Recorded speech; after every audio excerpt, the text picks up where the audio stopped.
Attention, attention. IPOB One Family. This announcement is for those outside of the USA that wish to donate to the Eastern Security Network Fund that is based in the United States. Because of the fees that donators have to pay the bank when sending wires, we recommend that if you're sending less than $250, that you donate through the IPOB USA website. It's fast, simple, and less expensive for you. Go to our website, www.ipobinusa.org/donate. That is www.ipobinusa.org/donate and make your contribution. When it comes to keeping our people safe, every bit counts. After all, the security of our communities is our responsibility. Let's make this happen together.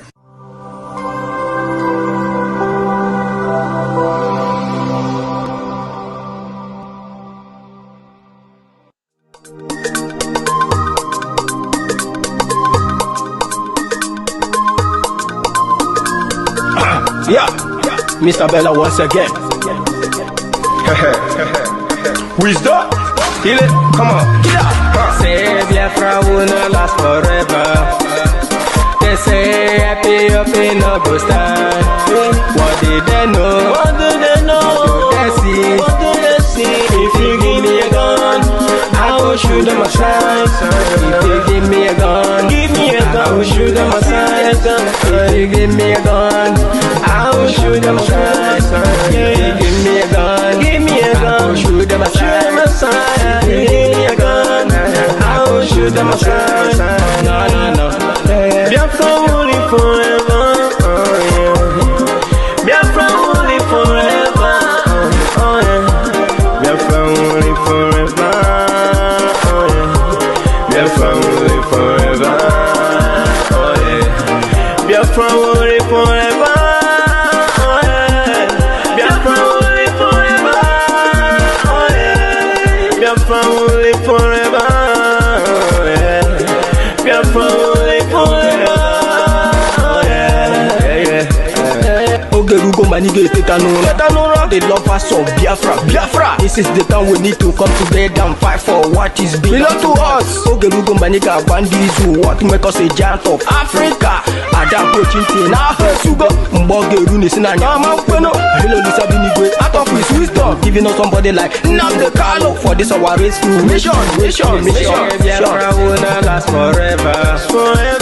They say happy up in no go stand. What did they know? What do they know? What do they see? What do they see? If you give me a gun, I go shoot them aside.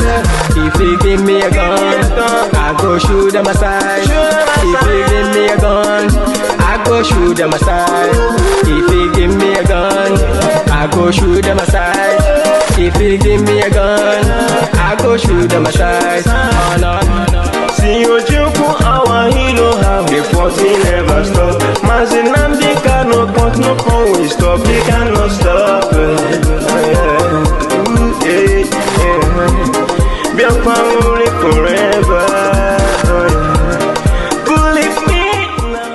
But independence for Nigeria as a corporate entity is not enough. The peoples of Nigeria must at the same time be guaranteed their freedom. We must ensure that in an independent Nigeria, individual citizens throughout the land enjoy liberty, human dignity, and equality under the law. There must be one Nigeria with one constitution and one law for all. Let us therefore, Mr. Chairman, sir, close our ears to the counsel of despair, which says that we cannot here at this conference agree on a constitution.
good afternoon, good morning, good evening, depending on where you are watching from.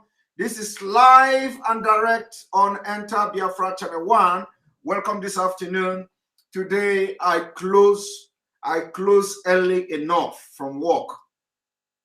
I close early enough from work, and I have come to eat enough apple. After enough apple, I have come here now to deal with Nigeria. After that, we have a rest, and then in the evening, we come back again for the final touch for today's program. So remember, like I promised Biafra people, I said that the service I'm going to give to Biafra will be very selfless service. I'm going to sacrifice everything I have, including my energy, my strength, because nobody will do it for us except by ourselves. And because our leader is not here, so we will not give any space to our enemy. And because he is not sleeping, I will not sleep, because he is really not sleeping, and I will not sleep. I will not sleep. And those of you who understand what I've been doing since the day of his arrest will understand that whenever we say we mean business, we mean business. So when the enemy say that we are not going to sleep, they also will not sleep. And they are going to be the one that will get tired. We are going to follow them bomber to bomber. We are going to do everything that we are going to do to make sure they are not standing on their feet.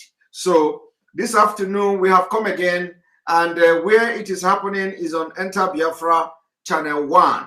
If you know you are not watching from there, I urge you to go directly to Enter Biafra Channel 1 to follow the program there and make your comment. If you register through Facebook, register through other channel, make sure you watch from there. Those of you who are watching from the YouTube, you can also make sure that you are watching, you are liking, so that it is sending signal to people who are in your network on YouTube, so they can also understand that we are live. Now, what are we going to do today? We are going to be discussing the activities of IPOB that have destroyed the Fulanization of Nigeria. What is happening today is as a result of the massive IPOB movement, and under the leadership of Mazi Nnamdi Kanu. So Fulani are on rampage. The government of Nigeria, they are on rampage. Malami and co, they are on rampage. They are angry. Their anger is not because of anything. Their anger is because Mazi Nnamdi Kanu-led IPOB have destroyed every plan they have to Fulanize Nigeria. Now, they are going to come with a lot of strategy, because when they come this way, we block them. They go the other way, we block them. They go another way, we block them. And we have been on top of this game, leading while they follow. So what you are going to be seeing from now will be different twists. They are going to be, going to your leaders. They are going to be going to your traditional rulers. And after that, they will now propose that let us try the Ruga. We also have heard in the news that Fulani want land in Delta State. So they are selecting it. They are not going to go to every state, they want to select. So the order is that nobody, no matter who you are, should give the land that belong to your people to Fulani. Any day you give your land, any day you give community land to terrorists, consider yourself a dead man walking. Because Biafra will not even spare your life. It has come to that. If you are a traditional ruler and they come and give you money, and you collected the money, or you have collected the money, or when they come, you are going to collect the money to give land that belongs to your community to Fulani terrorists, consider yourself a dead man walking, because your villagers will not spare you. Your community, they will not spare you. Biafra people will never spare your life. Because what you did, if you are going to do such a thing, what it means is that you have actually sold the life of women and children in your community, because they are not going to kill now. They are not going to kill now. They will settle down, learn your dialect, learn your local dialect, learn how to ask children to come and take corn. After they learn that finish, after they have settled down, they will now begin to unleash the jihad against your own people. So we will not allow you. We will not allow you to leave, to wait for that time to come. You know, if the northern Nigeria are chasing them, who are you? If people of the same faith, same religion, same language, same everything are chasing them away from northern Nigeria, who are you? If Emir is giving ultimatum to Fulani herdsmen, who are you? Igwe, village chief in Biafra land. Who are you? You are nobody to say otherwise. Even if the ultimatum that the emirs are giving to them in the north is not genuine, but at least we have seen them chasing them away and giving ultimatum, issuing ultimatum to them. So if they can issue ultimatum to Fulani killers, who are you? Who are you? Now, there are categories of people, different categories of people.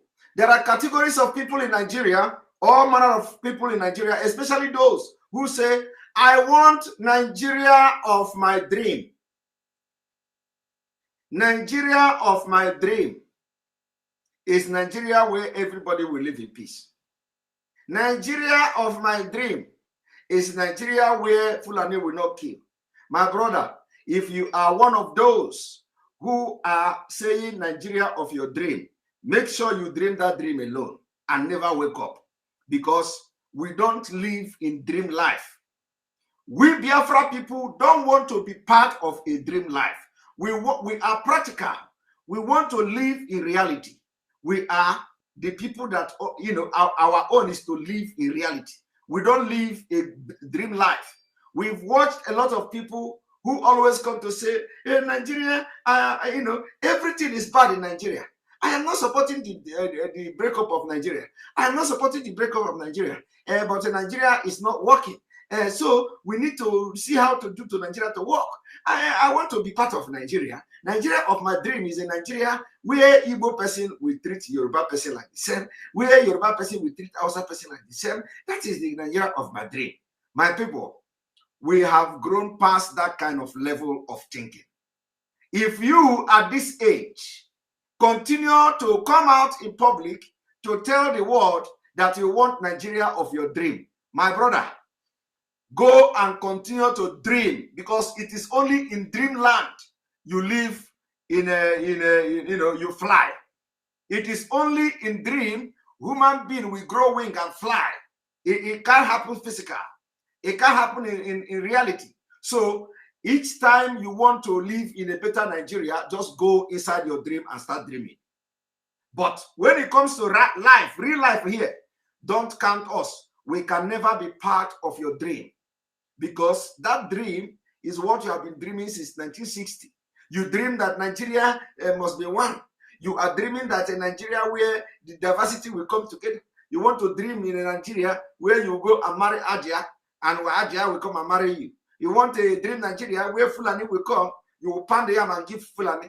My brother, it is only in dream it will happen. So any day you want to live in a better Nigeria, go back to your dream and continue dreaming. But when you wake up, keep your mouth shut.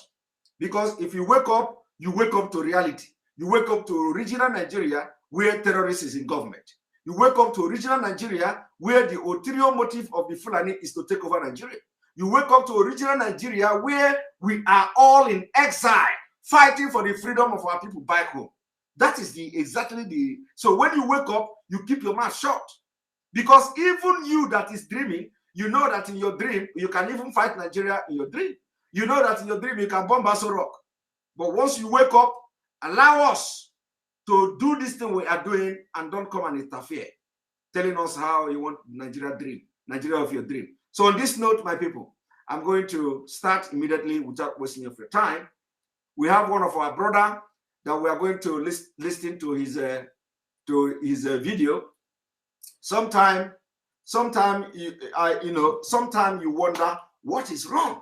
What is wrong? We know what is wrong. A lot of people are interest driven. A lot of people are interest driven in the sense that they know the truth, but because of they are in a tight corner or in a very tight situation in Nigeria, that after they have punctured all the tires with their saying, they puncture all the tires, give Nigeria upper court and lower court and all that, they will now come and have a soft landing. They will say, oh, but I am still one Nigeria. I don't support one Nigeria. But you see them condemning, punching the tire, everything we are saying, they are in line with it. But then they will turn back again because they know they have punctured all the tires. They will come to deceive Fulanis to say, oh, you know that I am a one Nigeria. I can never support disintegration, but Nigeria need to do this, Nigeria need to do that. But I have a Nigeria of my dream. I want Nigeria to be, and they know that there is nothing in this life that will make Nigeria to be what they are dreaming it to be. So my people, when you come across dreamers, wake them up.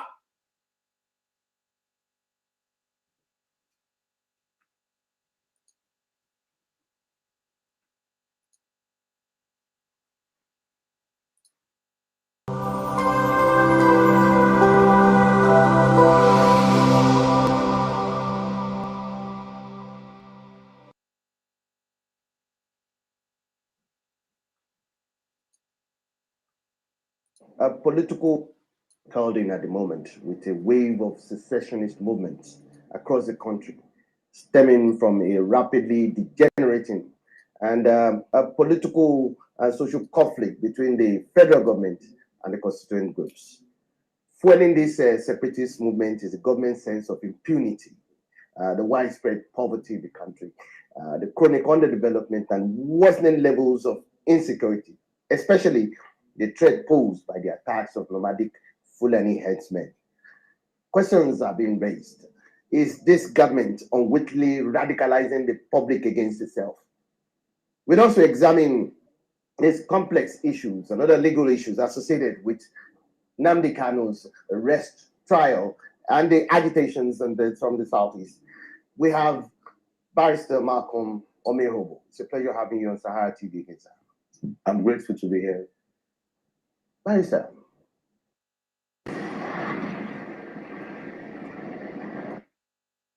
All this art and art. One moment.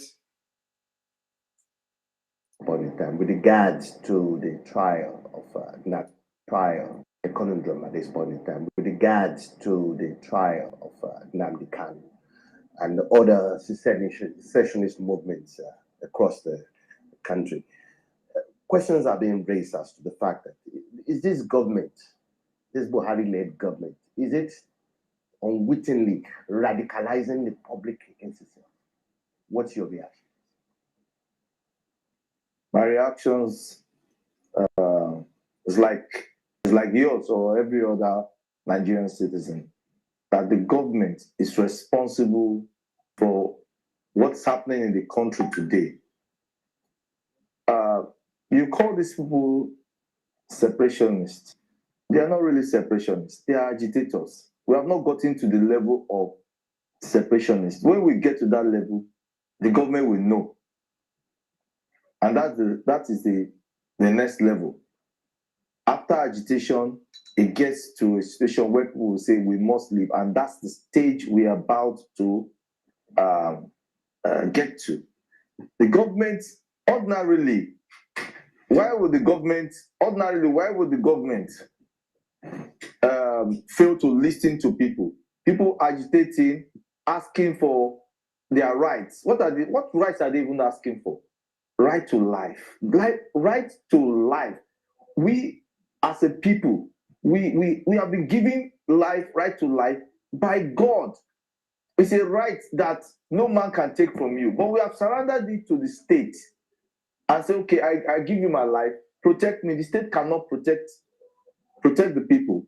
And the people we're not even talking about political positions. We're not talking about food now. We are talking about life, for God's sake. The government cannot protect our lives. So people are now saying that, are we second-class citizens? Are we not human beings? Can't you protect our lives even though we cannot feed? So the government has created that position.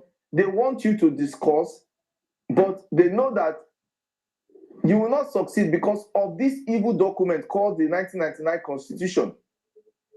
It has made it so so glaring that you cannot, from the South, you cannot pass a bill. It's not possible. It will take the camel to pass the eye of the needle than for you to pass any bill that will talk about sitting down and looking at the structure of restructuring this country. It will never happen. These people will never allow it to happen. Now, so hold it there. This is exactly it. We want everybody to begin to understand what is happening. You see, this man identified the fact that what we are asking for is right to live, right to life. We are not asking for political position. We are not asking for money. We say, just allow us to live. We are not interested in your oil money. We just say, allow our women and our children to live. Leave our land. Don't grab our land. Allow us to live. You see? But you know what? I want you to underline this thing this man said here. He said, the 1999 Constitution will not allow anything to happen. That in this kind of the structure of the National Assembly, that they can never pass a bill. He said they can never, ever pass a bill that will make people to sit down to restructure what will lead to forward. But the point, what he is missing here, is that he started this his analysis by saying what people are asking is the right to live. Now, if you are asking for the right to live, and you have people who already have ulterior motive to make you not to live because of your land, how will your restructuring Nigeria solve that? Because they are bringing war. I know that when I say it, they will say, oh, because you are going to have state police. How many people do you have in your state? How many people do you have in your state to combat the entire West Africa and Central Africa Fulani? How many? How many? No, let us use Benue, for example. You say, restructure Nigeria, give us state police. Now, a state like Benue State, you know, which is the hub of Fulani terrorists. You will say, okay, how many people are in Benue? You are going to have police, state police in Benue. Fulani will, one night, just one night, they will wipe entire police in Benue State. One night. One night. They are going to wipe entire police in Benue State. So where are you going to get? You see, it is, you know, people, the people who want to talk about Nigeria should understand practicality. Let it not be dream. Because the people who are saying, let us have state police, you are dreaming. You are dreaming, thinking that you are in America. In America, where somebody wants to do something, he thinks twice. That you have a president, and you have the federal law, and you have law of America, that if you do this, the law will take its course. It doesn't matter what you do, it doesn't matter where you are, but at the end of the day, you are going to be captured. So each time somebody come on social media or in interview to say, why can't we restructure Nigeria state police, because the 1999 Constitution, to amend it so that you have state police. I am telling you now, that is the only thing you saw in dream. And you have to wake up, because in Nigeria, if you dare to have state police, they will run you over one night. Every night they will take on one state, because you can never have police that will be very effective to combat them. So the state police is not a solution. Restructuring is not a solution. If you understand that now the only thing you are asking for is the right to live, and the only way to get that right to live is to make sure that Oduduwa, all the states in Oduduwa land come together and form a nation. Then you talk about police, you will be very, very strong, because in that police, you will not have Fulani as DPO. In that police, you will not have Hausa man as a field officer. In that police, not only that, it is not just about who is in the police. You will now have the right to protect your border, your own border, not Nigeria border. Your own border that Fulani from Benin Republic cannot enter if you don't allow him to enter. So we start from border, land. But in a restructured Nigeria, you cannot restrict Fulani not to come to Oyo State. You cannot restrict Fulani not to enter Oduduwa land. You can't. There is nowhere in the world where you will now disenfranchise the citizen of the country and restrict them from free movement. It is nowhere. You can't find that. In fact, that is not possible. So if you are calling for restructuring and you understand the fact, the reason you are calling for, one of the reasons you are calling for restructuring is because you just want to live. You want to be alive. I'm not telling you that the restructuring cannot solve it. What will solve it is something that will give you outright right to a border where you will say, where you will determine who enter and who leave. Am I communicating? So, and a restructured Nigeria cannot give you that. A restructured Nigeria cannot do what? Cannot give you that. A restructured Nigeria cannot give you the right to decide who enters your state and who leaves your state. It is a matter of law, international law, and you can't have a country like that. Just as you are making reference to America, I am just telling you, as you are making reference to America, America is not restricting any citizen from not coming to California. America is not restricting any citizen from not going to New York. It is free movement. And that same free movement is applicable and will be applicable in Nigeria for those of you who talk about restructuring. So how do you now stop the people that have ulterior motive? Their ulterior motive is just how to just enter your land and begin to kill you. That is their ulterior motive. So you cannot stop them. If you want to be alive, you fight for disintegration of Nigeria. That is the way to start. Government has failed to listen to the people, and that has led to agitation. I am not blaming Sunday Igboho. I am not blaming Kanu. They have done the right thing in the circumstance. They have come out to defend their people. They might have been doing it. That's the only way possible, because the government is not listening. And let me tell you, we are going to have more Igbohos and we are going to have more Kanu.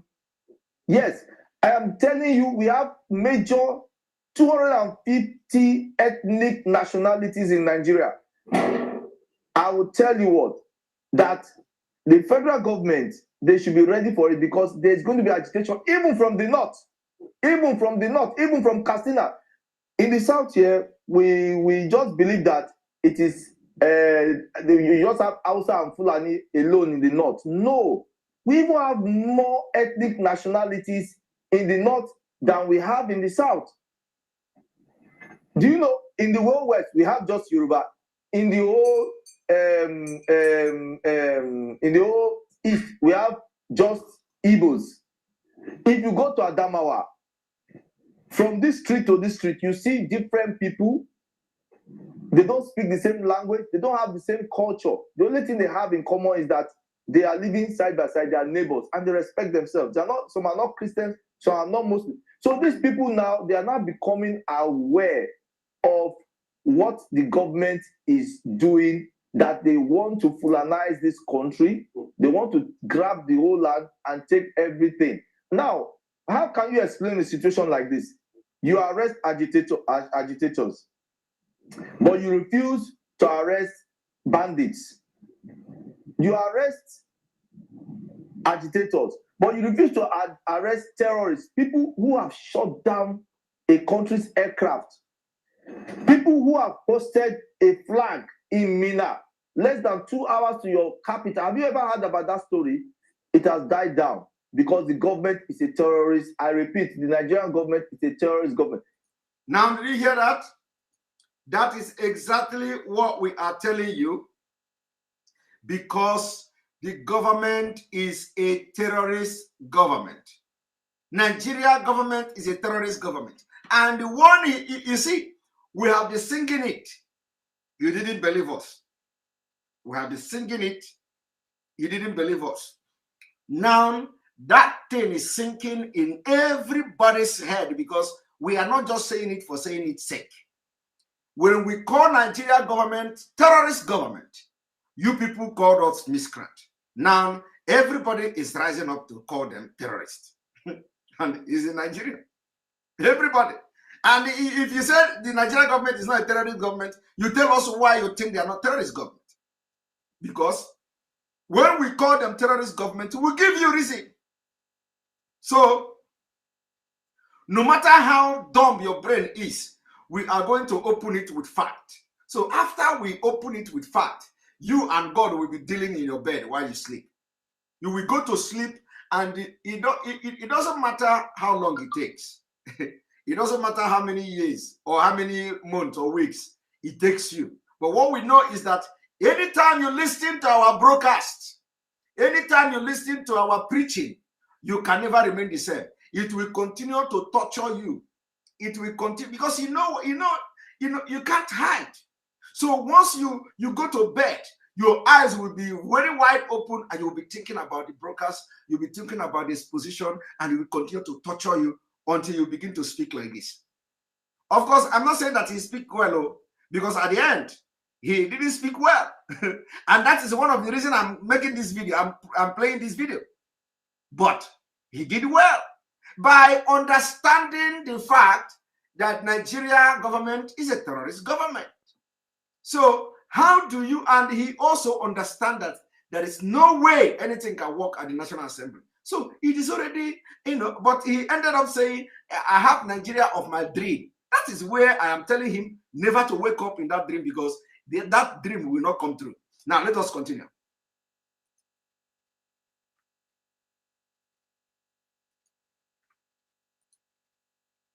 Let us call a spade, and let us not pretend about it. If you want to lose up to 20 pounds in 30 days in the comfort of your home for just... All these Afanos. It is Buhari that is supposed to be on track. People who have shot down a country's aircraft, people who have posted a flag in Mina less than 2 hours to your capital. Have you ever heard about that story? It has died down because the government is a terrorist. I repeat, the Nigerian government is a terrorist government. Let us call a spade, and let us not pretend about it. Igbo and Kanu are not supposed to be on trial. It is Buhari that is supposed to be on trial. Buhari is very unpatriotic Nigeria. I'm saying it without, I'm not mising word. Buhari is a very unpatriotic Nigeria. In fact, he should be tried for treason. I'll tell you why.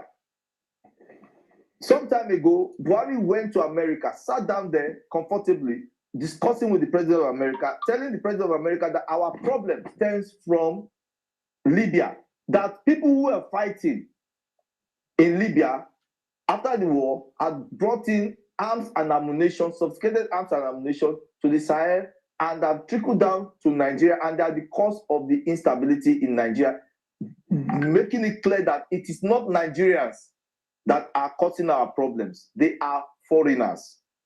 He went to London, he repeated this thing. Many other state governors in the north, what's his name now? Danguje, the Bauchi governor, they have said this problem is not being caused by Nigerians. That there are some people, some Fulanis from the other countries coming into Nigeria as a result of the ECOWAS protocol of movement. They've come into Nigeria and are the ones causing this problem.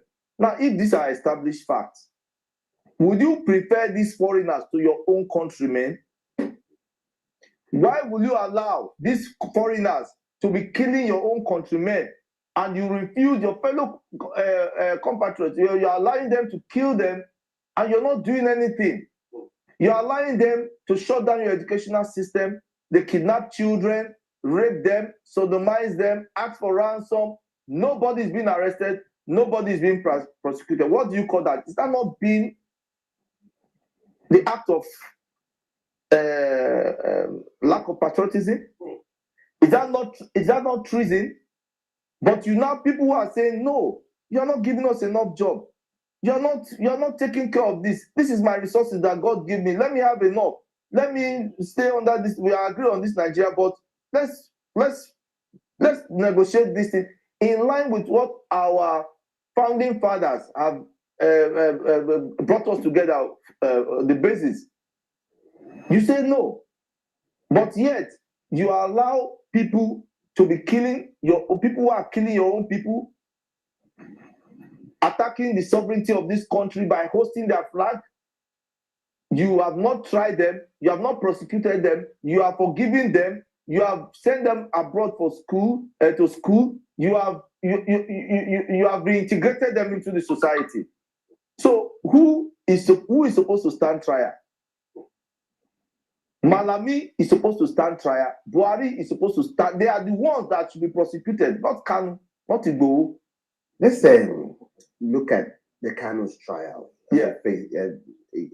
As an example, so to say, Kanu's well-being in the custody of the Nigerian government has now been a matter of monumental importance.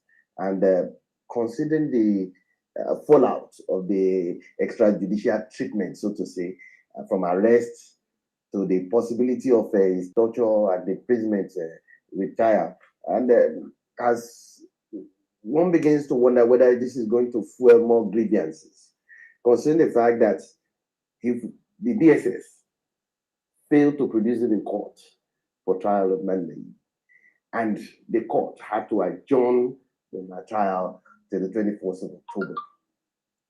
I mean, what's the legality of that action? Shouldn't the government have produced this witness in court?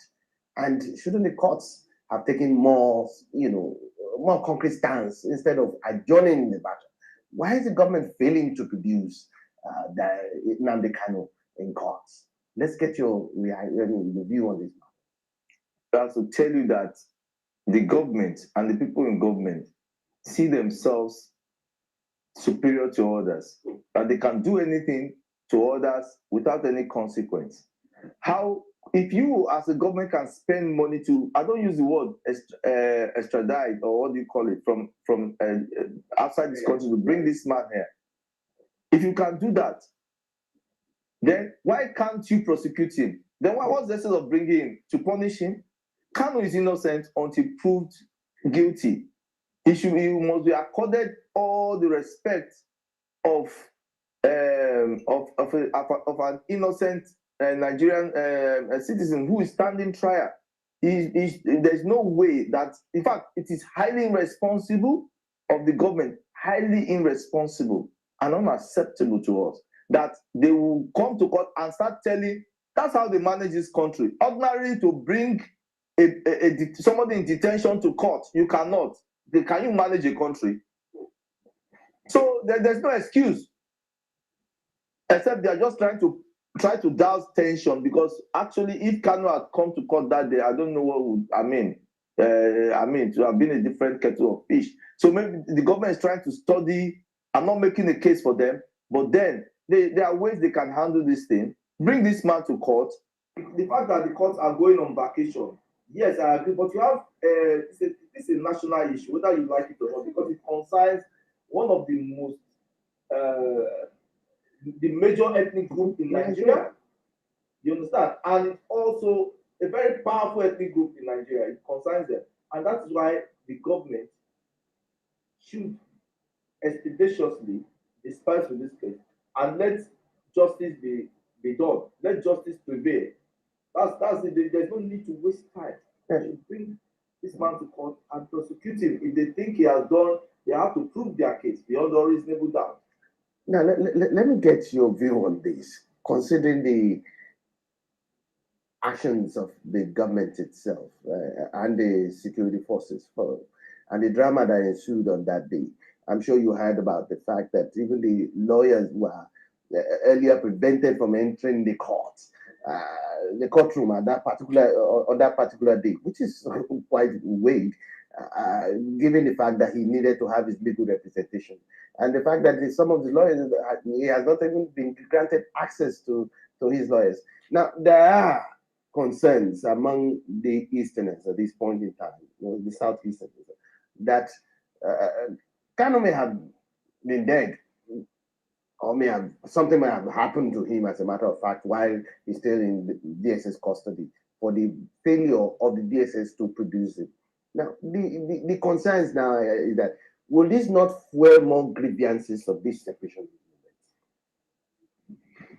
Well, like I said earlier on, this is a government that does not respect rule of law. They don't respect rule of law. They don't play the game according to the rules. They don't respect rule of law. So they do everything haphazardly with impunity that nothing will happen. I'll give you an instance. Look at the government that removed the CJ via a motion expertise. Nothing happened. But you see, the Southerners never saw it coming. They never saw it coming. They removed your CJ by mere motion expertise that the man was corrupt. He did not sign a form. The man did not sign a form. Yes, we know it is wrong. Is he the only one that has not signed the form? Till today, the person that took his office, has he submitted his form? But that is a government with impunity. That is a government that does not respect rule of law.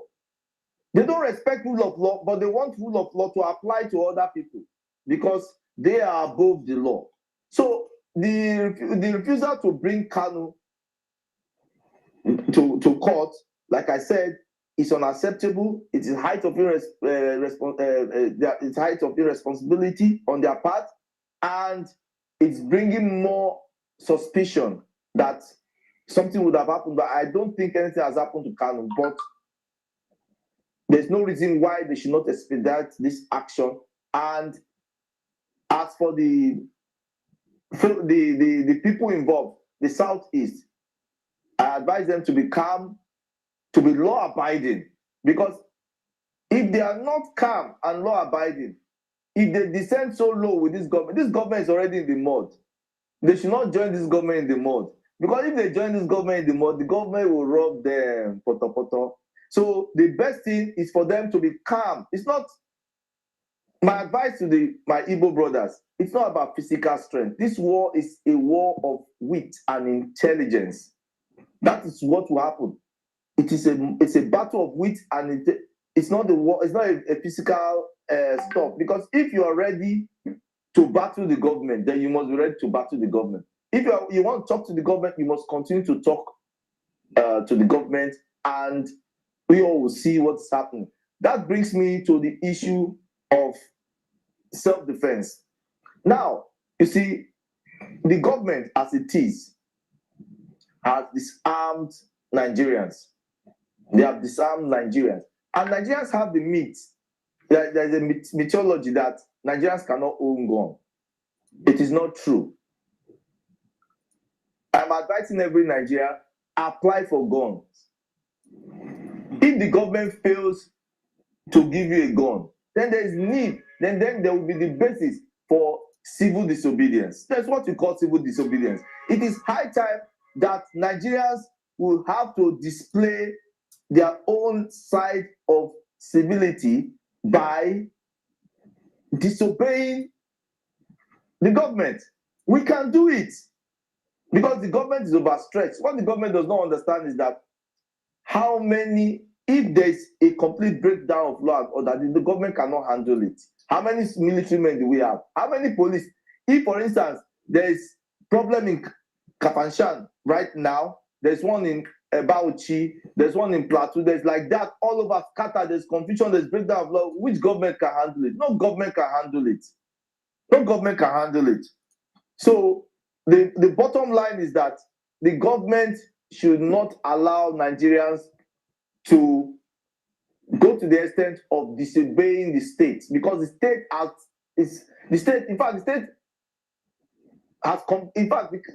lost its legitimacy without knowing.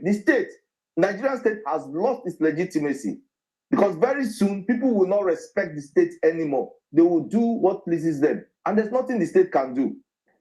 Now, what in your own opinion should the government be doing at this point in time in order to address Nigerians' legitimate concerns instead of attacking secessionist leaders, looking at it as a means of killing separatism?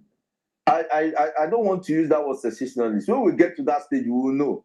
Igboho and Nnamdi, they are children now. You see, as far as this issue of agitation, secession, and all that is concerned, okay, what we have now, they're just agitators. When you talk about secessionists, you don't secede with mouth. You secede with arms and ammunition. That's when we get to that bridge, the government will understand. And mind you, right now, Kanu and Igboho, they are polished people.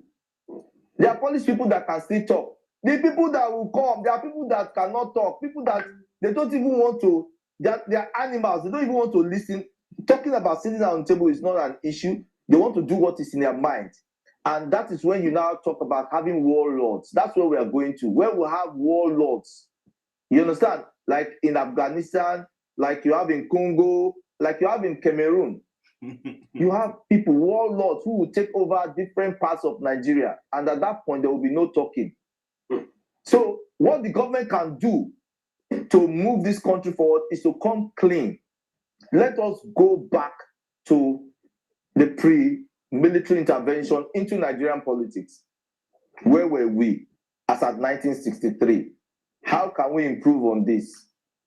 That is where we should go, so that we can... This is where I normally have problem with these intellectual people.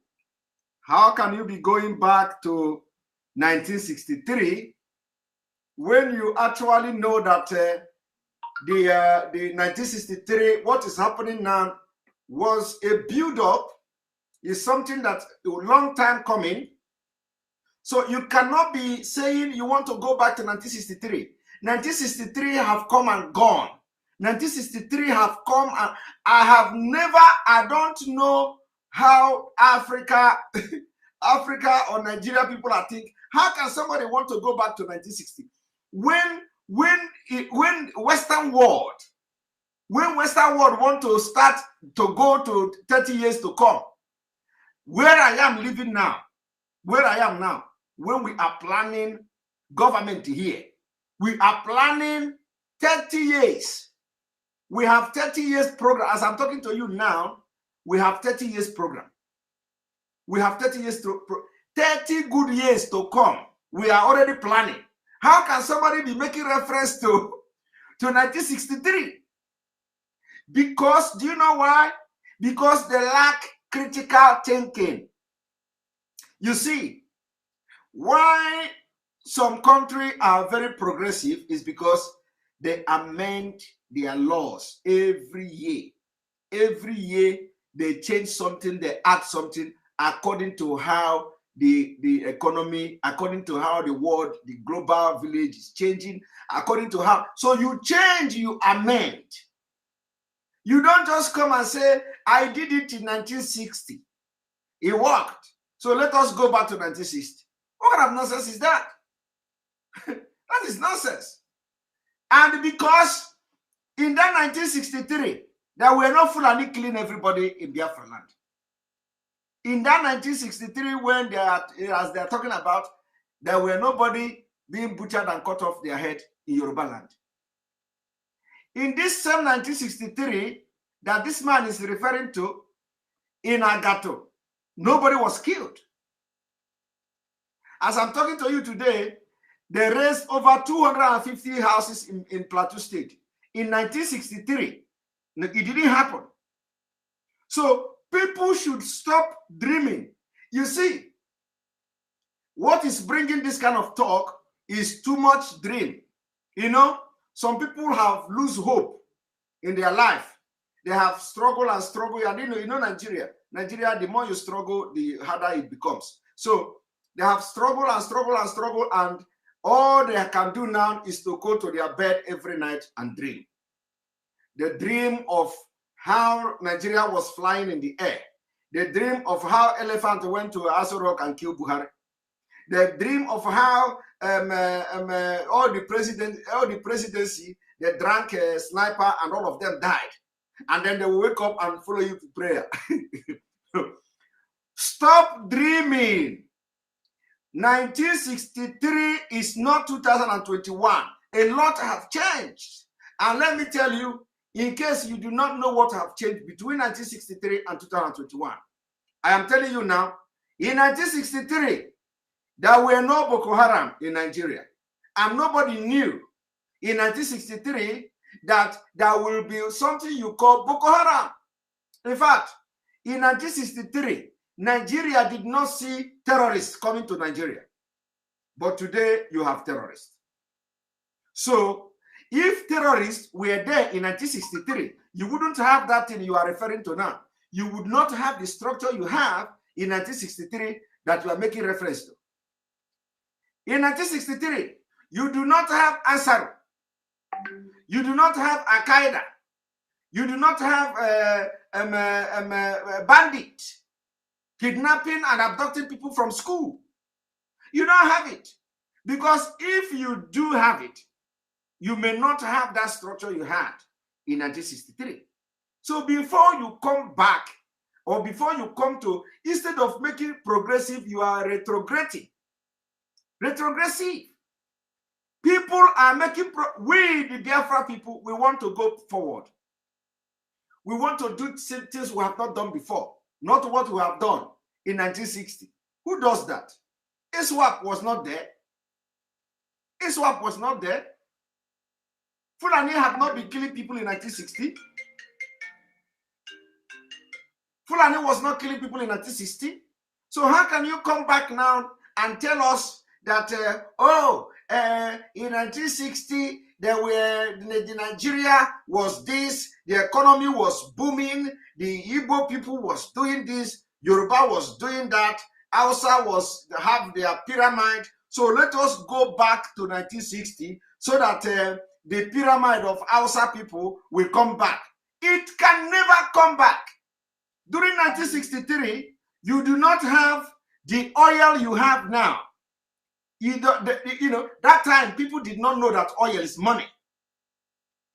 So they abandoned agriculture, they abandoned the granite, the pyramid, and they abandoned everything. So you are telling them now, let them go back to go to the granite farming. It is not possible. The only way it will be possible is to divide Nigeria. Because by dividing Nigeria, that's northern Nigeria will now begin to discover their potential.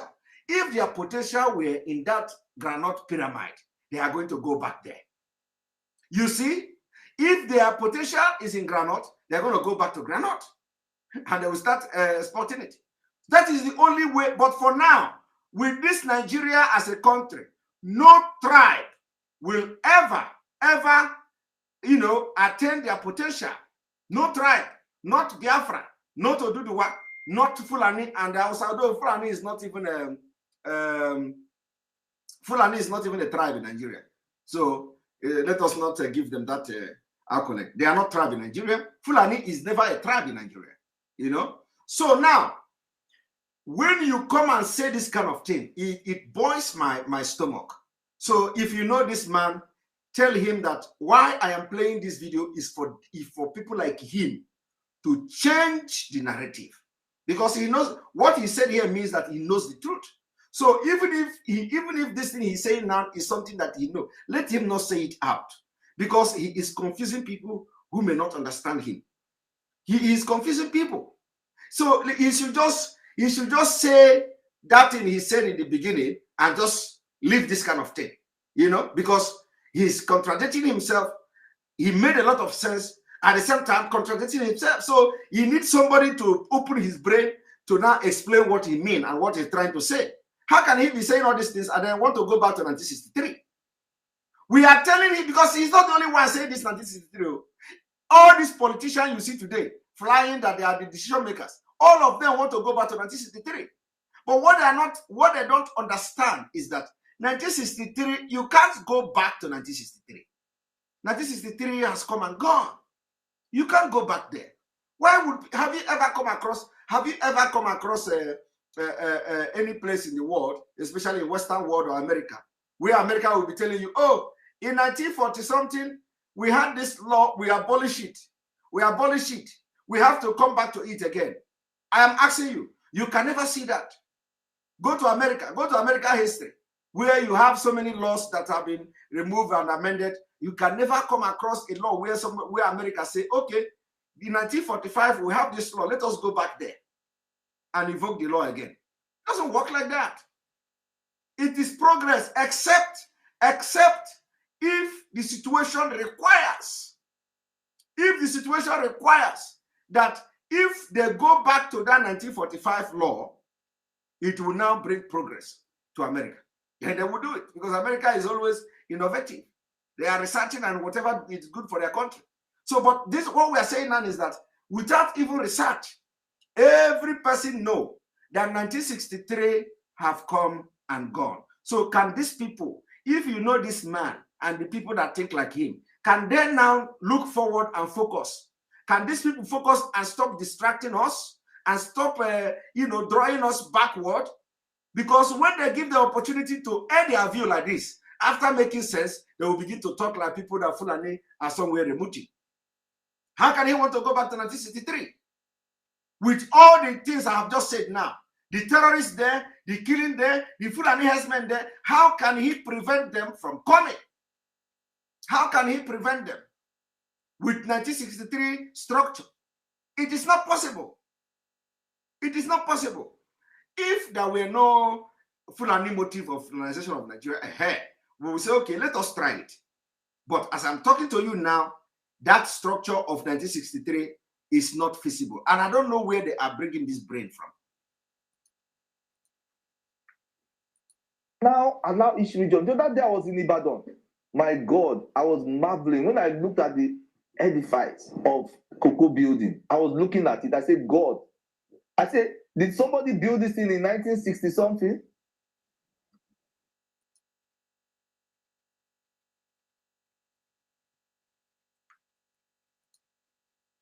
Look at that structure. Some countries don't have that structure. I'm telling you. I moved from there. I went to NTA Ibadan. The first, my brother, believe you me or not, Nigeria had television station before France. No, you don't say Nigeria. You don't say Nigeria. It is not Nigeria. You say the Western Nigeria. Call it. Let us even, if you want Nigeria to come, in between this, you say the Western Nigeria.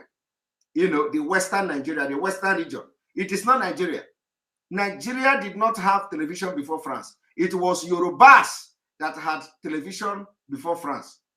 You don't ascribe it to Nigeria. You don't give Nigeria the accolade because Nigeria did not make it happen. So it was the Yorubas that have television. Don't twist history. Don't twist history. That time, they did not recognize Nigeria as such because Yoruba have their own embassy. The Oduduwa Yoruba have their own embassy. So it is not Nigeria. Yoruba was a complete autonomous region. So you cannot come and say Nigeria have a television. It is wrong. It's a very wrong narrative. Let us put it straight. Nigeria came to celebrate Yoruba television house. It was not Nigeria.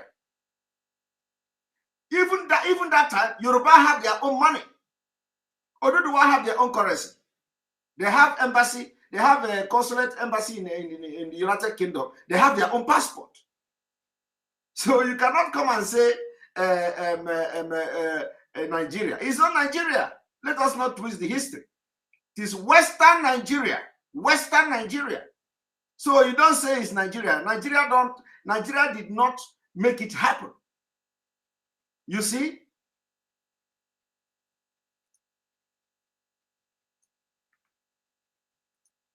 Nigeria, that is because there was regionalism.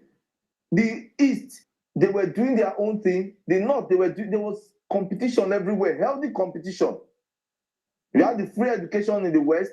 The East, the North, you have the Granite Pyramid. You have the hides and skin in the North. There was competition. Nobody was relying on oil and say, okay, oil must be the main revenue. Everybody was generating their revenue, then paying to the center and developing their regions or their state at their own pace. So we need to go back. There's nobody that will lose if we go back to the drawing board and see that. I believe in one Nigeria. Believe you me, till tomorrow. I believe in one Nigeria. Now I need to bring this one. This is where I want to come in.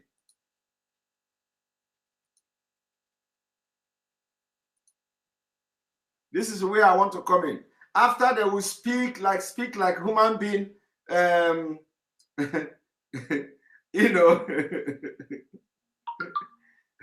After they speak like human being, they will begin to speak like Fulani. Now I want you to listen to it. This is where I have a problem with this man here. When there's equity, fairness, and justice, when there's nobody that will lose if we go back to the drawing board and see that. I believe in one Nigeria. Believe you me, till tomorrow. I believe in one Nigeria where there's equity, fairness, and justice. When nobody believes that is superior to the other. When nobody wants to take over another person's property or inheritance by force. Yes. That is the Nigeria I'm looking at. I don't know about the Nigeria Buhari is looking at. Okay, you don't know about the Nigeria Buhari is looking at, but let me tell you, it is not only Buhari that is looking at that Nigeria you are talking about. It is not only the person in Nazareth called Buhari is looking at that Nigeria you are talking about. The entire Fulani in Nigeria and those who call Hausa Fulani in Nigeria, they are looking at that Nigeria that Buhari you think about is looking at.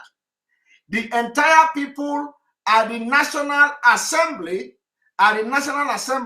those people you say they will never allow something to happen, they are looking at that Nigeria that Buhari you refer to is looking at. So my brother, now the question to this man, of course I know that he's not, I know he didn't mean it. don't mind him, oh.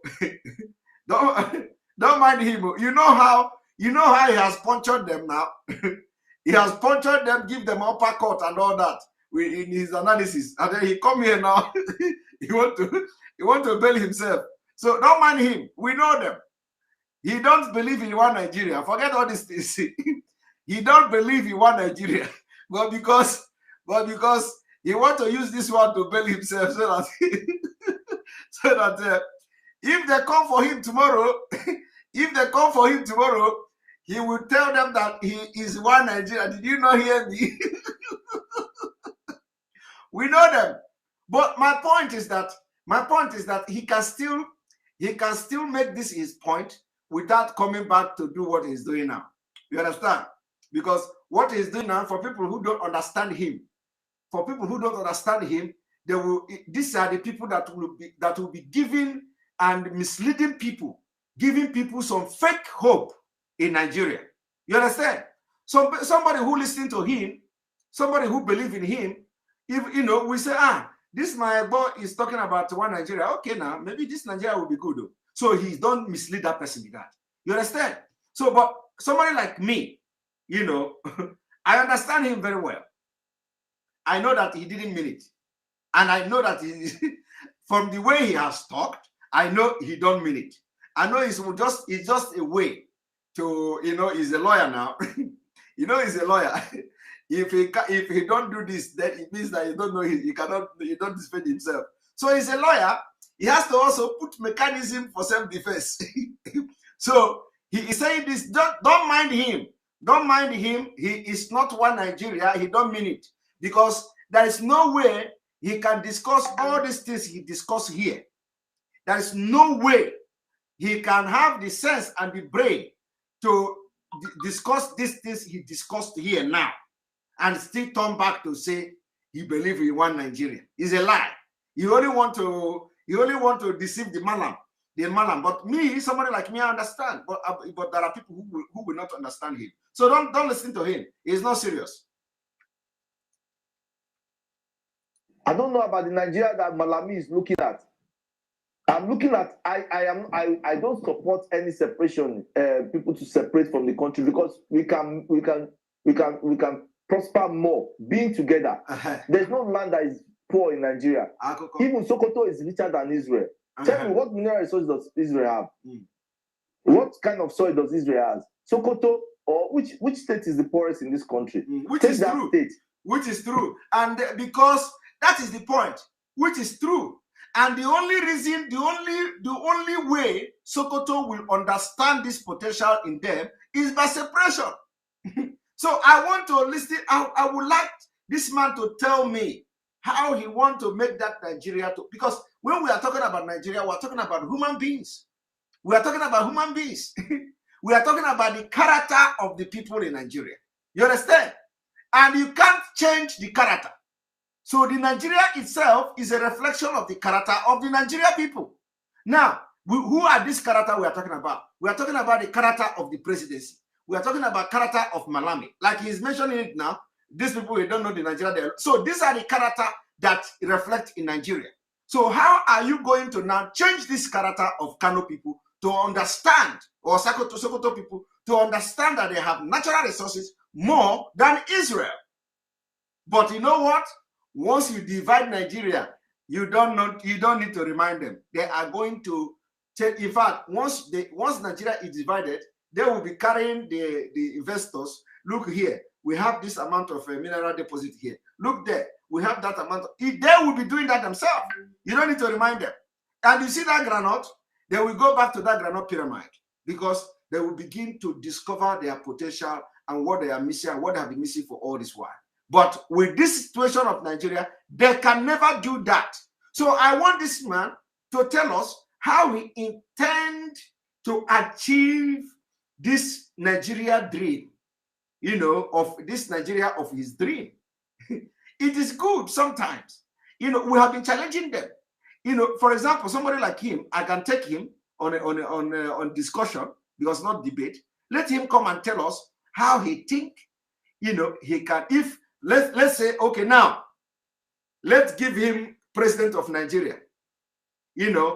Let him come to say how he intend to implement these things that will bring the Nigeria of his dream.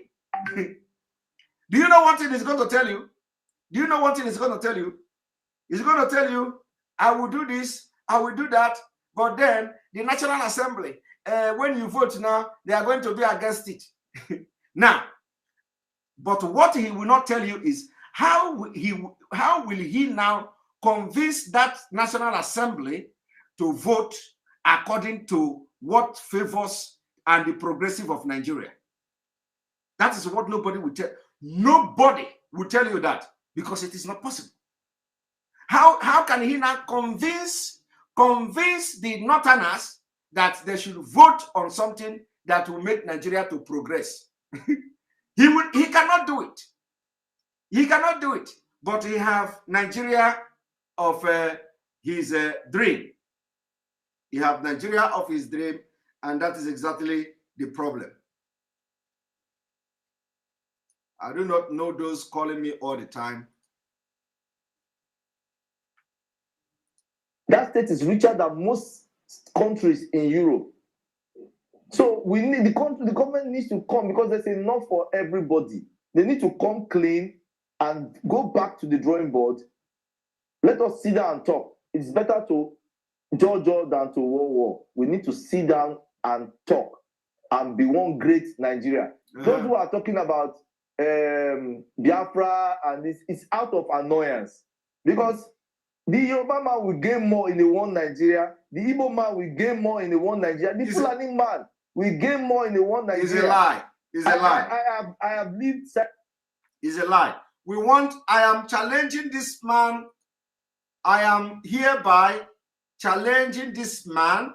If you know Barrister Malcolm, I am challenging him to come and tell us how Yorubas, how Igbos, how Arewas will benefit more in one Nigeria. How will that magic happen? Let him come and tell us so that I challenge him. So if you are watching me today, you know this man. Tell him that Simon Ekpa has called him out, that we want to invite him and let him come and tell us how he intends to do these things if the opportunity is given to him. You know, because you know one thing is that, of course, anybody that is really genuine will come. But those who are lying, because what he's doing now is to protect himself. Those who are lying, he know that what he's saying now is a lie. But he just have to say it to close the chapter of what he has done in this interview. So anybody that is really genuine and really know that what he's saying, when you challenge him, they will come out. Because they already have something. Somebody like me, challenge me anywhere how Biafra will be and why Nigeria will not work. Challenge me, and even if I am sleeping, wake me up and invite me. My brother, I will be there. I will be there because I will be there to tell you what Biafra will do differently from Nigeria, you know, to work. I will tell you why Nigeria cannot work again. I will give you 1 million reasons why Nigeria cannot work again. So anybody, and that's because I am genuinely fighting for Biafra. So anybody that is genuinely fighting for one Nigeria should be able to do the same thing. Anytime you challenge them, they should be able to come. If anybody challenge me today, I will be there.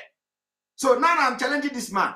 He cannot come and he will not accept this because he know defending Nigeria will make you look like a mumu. In fact, if any day you come to defend Nigeria, after talking, you lose customer.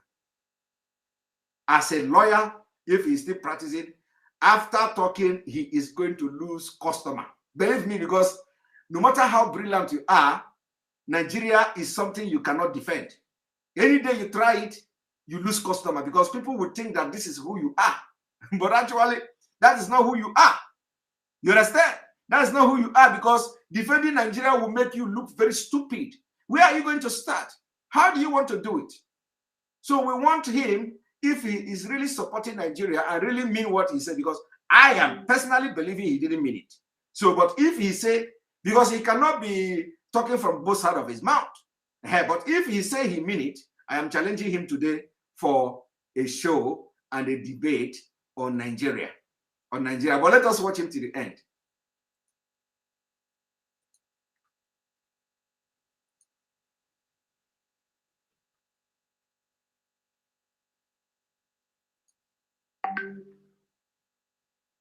Side by side with Fulanis before, they are wonderful people. Not the ones that are infiltrating now. They are wonderful people. You have met them in bushes. They give you Fura the Nuno. You don't even understand them. They don't understand you. You don't.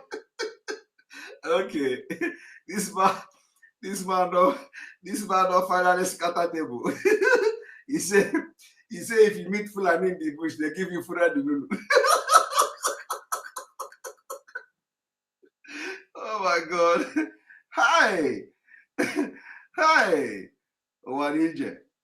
This man say the reason why he love Fulani, the reason why he love Fulani is that if you meet them in the forest, they give you Fura the Nuno. Let me play it again. Let me know whether what I heard is really correct. This man don't find this scatter table. Oh my God! I can't believe I just heard this thing now. What? The one Nigeria, the Igbo man will gain more in the one Nigeria. The Fulani man will gain more in the one Nigeria. I have lived side by side with Fulanis before. They are wonderful people. Not the ones that are infiltrating now. They are wonderful people. You have met them in bushes. They give you Fura the Nuno. You don't even understand them. They don't understand you.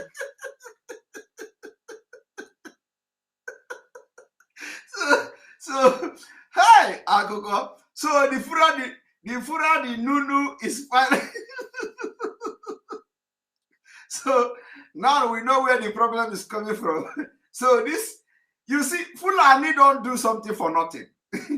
So if you wonder why this man all of a sudden, after talking and talking, and it was making sense. So it was making sense. So all of a sudden, because you know when Fulani are devil them be now. When Fulani give you something, it is piling somewhere in your brain. It is piling somewhere. So as the man was dealing with Fulani and Buhari and all of them, you know, the Fura the Nunu, Fura the Nunu came and said, why are you talking all this? And turn the brain upside down.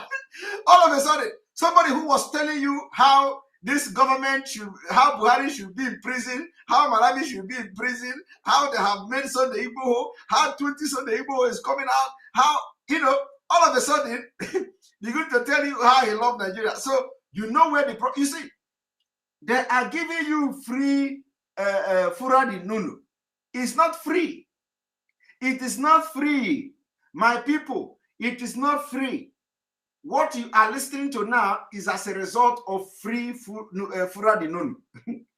Fura di Nunu, he drank many years ago. Is working now. You see? You see? And he remember it.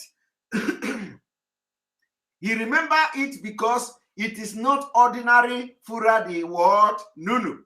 They know that a day like this is coming. When this man will be talking about Nigeria thing and he will remember Fura di Nunu and he will tell you, Fulani, they are wonderful people. So, you don't understand. You will not understand. Juju work in different way. Juju may not even have power. But let me tell you, this particular Nunu di Fura is working.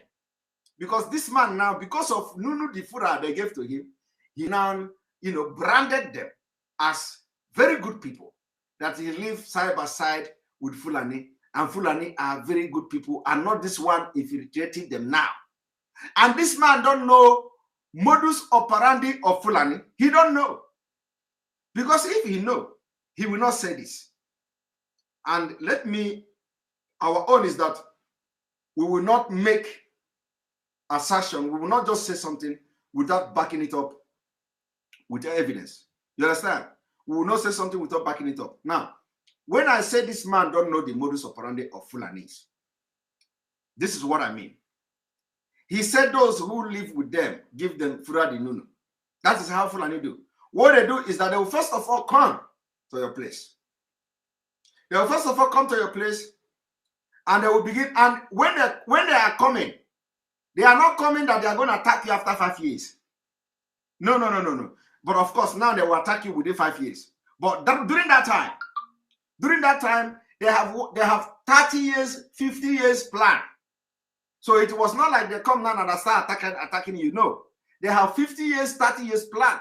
They want to have their people in position of power before they begin to show who they are. So what they did was that to come, and when they come, they are giving you Fura di Nunu and all that. And they are waiting until 2021. Now, are those people still giving you Fura di Nunu? My question is, can you see any Fulani man in Nigeria, anywhere in Nigeria today, that will give you Fura di Nunu? The answer is no. I am telling you. You know, when they, in their own time, because what he's saying now means that it was during their own time, when Fulani was coming to plant all these things that is happening now. Today, you can never see any Fulani giving you Fura di Nunu in the forest. That time of Fura di Nunu are past and gone. Now they are in for business. So what they did for people of Benue State is that first of all, they came and they were living in peace with people of Benue State. And even the people of Benue themselves, even up to this day, did not understand the modus operandi of Fulani. When I played the video of some of them in the camp, in a asylum camp, they say, we do not have problem with the Fulani. We do not have problem with those living with us. It was the other people that came. It was the other people that came and started killing us. And I asked them, as other people came and started killing us, did they kill those ones who were with you before? And if they did not kill them, are those ones who you were living in peace with, are they with you in the camp? The answer is no. Because what they did was to come there, water the ground, study the place, know you, know in and out, what is your weak power, what is your weakness, and what is your power, what is your strength, and all that. That is what they come to do. To even speak your own language, know your culture, and all that before they begin the jihad. Their jihad, they plan, as you are planning to make your life better, they are planning to kill you after 50 years. As you are planning to develop your country, to develop your village, to build road in your village, Fulani is coming, planning how to take you, kill you, and take your land. So if you have 30 years plan to develop your village, Fulani have 30 years plan to take your village and kill you. That is the point. And I asked them, nobody could answer that question. Where are the people? Where are the Fulanis who you have been living with and you say they are good people? They are still there in your village and they didn't kill them. But you, who own the land, you ran away to asylum camp. You ran away to asylum camp, you are living there. And those people you say they are good people, they could not stop the bad one from killing you. They could not stop the bad one from chasing you out of your land. But they are occupying your farm. The people that you say they are good Fulani, they are occupying your farm. And they are not going to challenge the bad ones who they invited. Those bad ones didn't know road to come to Benue State. I am telling you, they did not know road to come to Agato. They did not know road to come to the village where you are. They don't know. Okay, no. Guaroke no ni mahia. Nazu no nangiga. Asitakwara mibua. Okay, no. Guaroke no na ohia. Nazu no ebe nangiga. So, the people you have that were giving you Fura the Nunu, they did not come in peace. They did not come in peace. Because now, and even the people in the asylum camp, they are still saying, oh, those ones are good, oh, we don't have problem with them. Where are they? My point here is that if this man knows the modus operandi of Fulani, he knows that Fura the Nunu they were giving to him that time is working now. The essence of that Fura the Nunu is serving its purpose today. After 50 years, maybe that time he was drinking the Fura the Nunu was 50 years ago, because when you look at him, you see that he's old. Not like old, but a little bit aged. So the Fura the Nunu they gave to him 50 years ago is working. Still in his brain. He remembers it. Very strong charm. He remembers it. And each time he remembered that Fura the Nunu, he will say, but these Fulani are nice people. Fulani are nice people. Only this evil one that are coming. And he don't understand that they have come to water the ground and they are the one inviting those evil one who will now carry out the killing. Because those evil one do not know his village. They are not Nigerians. They don't know his village. So they now go and invite them to come. That it is time to kill these people and let us take their land. But he is here. And Fulani don't even remember that they gave him Fura the Nunu. How many people who know? They will not even remember how many people drink their Fura the Nunu. But here he is, telling you how they were sharing Fura the Nunu. Ordinary Fura the Nunu. Fulani did incantation in Fura the Nunu. This man drank it and he could not get away from it. From all his life, he's remembering Fura the Nunu. Right. I'm going to have 30 minutes of question and answer. 30 minutes of question and answer. I want you all to be asking questions. You can make comments if you want, but it is going to be question and answer. Question and answer. Question and answer time. So if you want to join, remember this is Enter Biafra Channel 1. You are watching live and direct as we are now going to the question and answer section. And so those questions that bothers you, you can ask me. I will try my best to address your concern. join the question and answer. Question and answer session.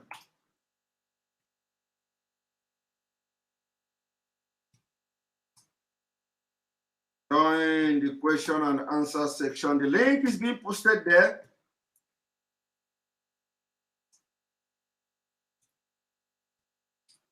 The link is there. And today we have at least, this is my first time to have program during the week like this in afternoon. This is almost 6. This is about after 6 p.m. here. So thank you for joining. Oge Oba, welcome to the program. Good afternoon from here. Hello, Simon. Good afternoon. Yeah, thank you for this great exposition. Yeah, the only thing I have is like a request from you. Okay. Because yes, I'm a Biafran and I'm an IPOB member. I'm in support of Biafra. But there has been an ongoing argument that even when we achieve Biafra, how we are going to survive as a sovereign state. So I'm listening from what you said and some part of the critics on this man's analysis and narrative. So I would like you at least to make out a time to explain to people what and how Biafran will be able to stand alone if finally we're able to achieve Biafra, and as well as where possible disadvantages that we stand to encounter, challenges, I mean. Yeah, at least to so that people will be clear that Biafra as a state will be able to stand without, in a counter interaction to all the, I mean, like all the allegations people are saying up and down, that it will be very difficult for Biafra to stand on its own when it finally comes. Okay, but thank you very much. Is it Oge Oba or Oge UBA? Which one? It's Oba, yes. Oba. Right, okay. I will really appreciate if you can make out questions, those things that you feel that people are complaining about. Because if I begin to explain, it is very broad. I will explain it, and I'll be explaining it anyway. I'll be explaining it, or every time. So I would appreciate if I have questions. Those questions that borders on the, that borders people, specific questions and like, the complaint and the fear. Let me have the questions. Like, this is the concrete question. This is the concrete concern. This is this. This is that. I am going to explain how, to the best of my knowledge, how we are going to solve those problems in Biafra. So, because if I come now to start addressing it, it is very, very broad. Okay. For example, what I usually hear people complain or talk about, that would be a big problem to Biafra, is that we haven't got resources that can sustain us. Because Nigeria, they've been making use of their petroleum and all the resources, but that Biafra hasn't got much that can be able to sustain them when they finally stand on its own. Okay, let me answer you. I don't know how long you have been watching my program, but I joined recently. I haven't been. Okay, that's the problem. Okay, anyway, I have exposed the mineral resources in all 36 states of Nigeria. Okay. And as I'm talking to you, we have all manner of mineral resources in Biafra land, but we are not going to be, our economy is not going to be based on those natural resources or mineral resources or petroleum, because we have oil and gas. We have deposit in Ebonyi State, we have deposit in Imo State, we have deposit in Abia State, we have deposit in Anambra State. We are not going to be oil-based economy. We are going to be brain-based economy. Okay. Yes. So, why I answered that question is because I have addressed it several times, but I can address it again. But like I said, now this is a very brief way to answer that question. We are going to be brain-based economy. Okay. All right. Okay, yes. Thank you so much. Yeah, Thank you. But don't forget to send questions, because we want to answer those questions that bothers people. Very, very important. We want to address it. Oh, okay. All right. Thank you. All right. Thank you very much. Right, Prof. Basic. Prof. Basic, I hope you are really Prof, not Osebajo Ono. Hello? Prof. Basic. Hello? Yes, can you hear me? Hello, good evening. Yes, good afternoon here, Prof. Basic. Can you hear me? Hello, good evening, Mr. Simon. Good evening, I can hear you. Can you hear me? Let me check. Prof. Basic is not talking. Johnny, good afternoon. Welcome to the program. Yeah, good afternoon, Mr. Simon. Well, I just want to commend you for all you do, you know. Thank you. Yeah, well, I don't really have much question to even answer. All I just want to make is a contribution, you know, because I've been following you, you know, all through. So, you know, just as the last caller was saying, how are we going to survive if we break out from that Janjaweed called Nigeria? Well, I mean, we have the resources, even without the natural resources. I mean, the brain is there, you know, so we can power Biafra, because Biafra that we are going to have is going to be a lawful nation, which everyone will emulate from us, you know. So we are not talking about resources. All we are talking about is our Biafra. Are you there? You are talking, but we can't hear you. All right, go ahead. Yeah. So all we want is our Biafra today or tomorrow. You know, we are not looking about their petroleum. We are not looking about anything. As you said, that our economy is going to base on a knowledge-based economy. You know. Yes. So I mean, all we pray is Biafra, nothing more, nothing less. Biafra is the best. Exactly. Yeah. Thank you very much. Thank you very much. You're welcome. Right. Osita Dema Lucas Opera, good afternoon from here. Yes, good afternoon, my beloved brother Samuel Leban. How are you doing? I'm doing very fine, and you? Yeah, we are okay. I'm calling away from Cambodia. From Cambodia and Southeast Asia. All right, welcome to the program. This is my second time to come to your program ever since you started. The first time was the prayer section. Today again is also this time around. I remember. Well, I don't have much to say, but I'm indeed very grateful for your efforts and all your contributions towards the struggle. May Chukwu might keep you up and give you more strength. One thing I wanted to ask is, there is something that has been bothering me. I don't know if I should say it online. Online is going to be okay, but I feel that maybe I discussed it first of all with you on your email, which I'm going to send to you before I can, because I'm somebody, people like me who don't talk too much, and such men like us are very dangerous. So there are certain things I want to put down to you in your email so that I can seek your advice before I can say it out. If it is good, we'll work on it. If it is not good, also, we know what we're going to do. So thank you very much. I'm very grateful. You have my email, right? Yes, I have it. I have your email. All right. So send it and then we'll get back later. Thank you. All right. Thank you. Nzeake, good afternoon from here. Yeah, good afternoon, Mr. Simon Ekpa. Can you hear me? I can hear you loud and clear. Welcome to the program.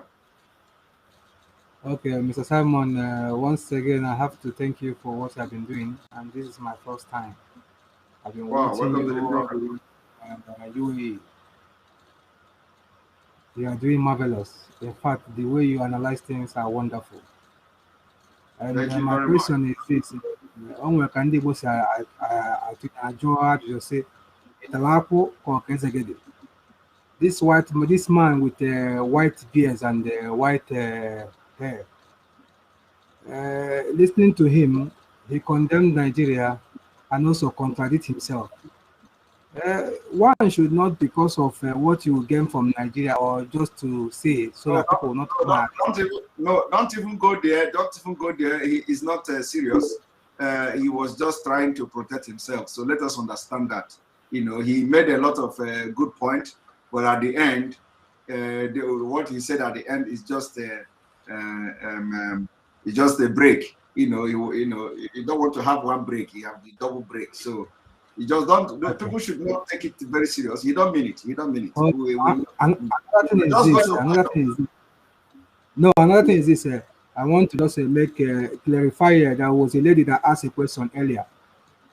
My own is this. I thank God for one thing, that our late Chukwuemeka Odumegwu Ojukwu did a lot before now, because we know so much that Biafra, we have our currency.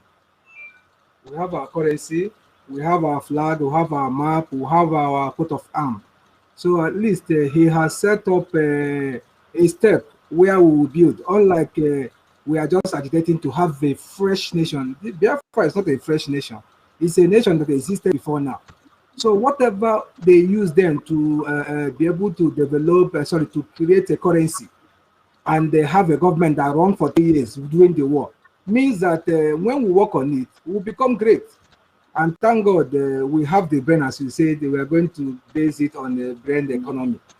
And if you check, when they mention Nigerians all over the world, apart from our Oduduwa brothers, who are the Nigerians that are doing well all over the world? It's the same Biafrans. So we will come home with all we got upstairs and create a wonderful nation. I'm not even in doubt of what Biafra will do when we actualize Biafra.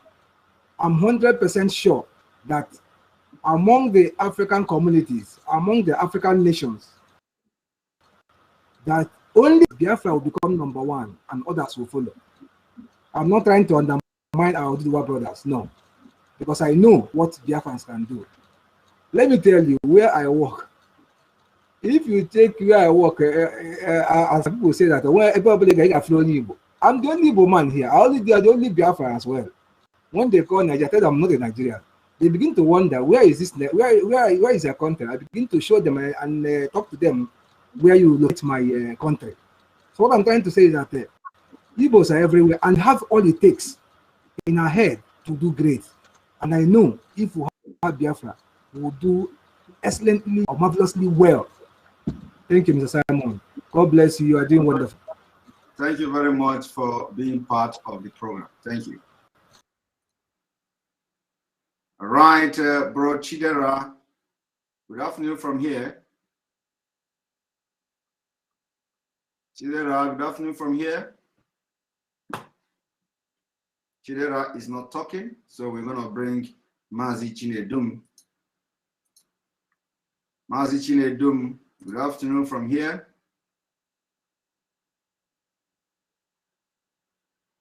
Mazi Chinedum, good afternoon from here.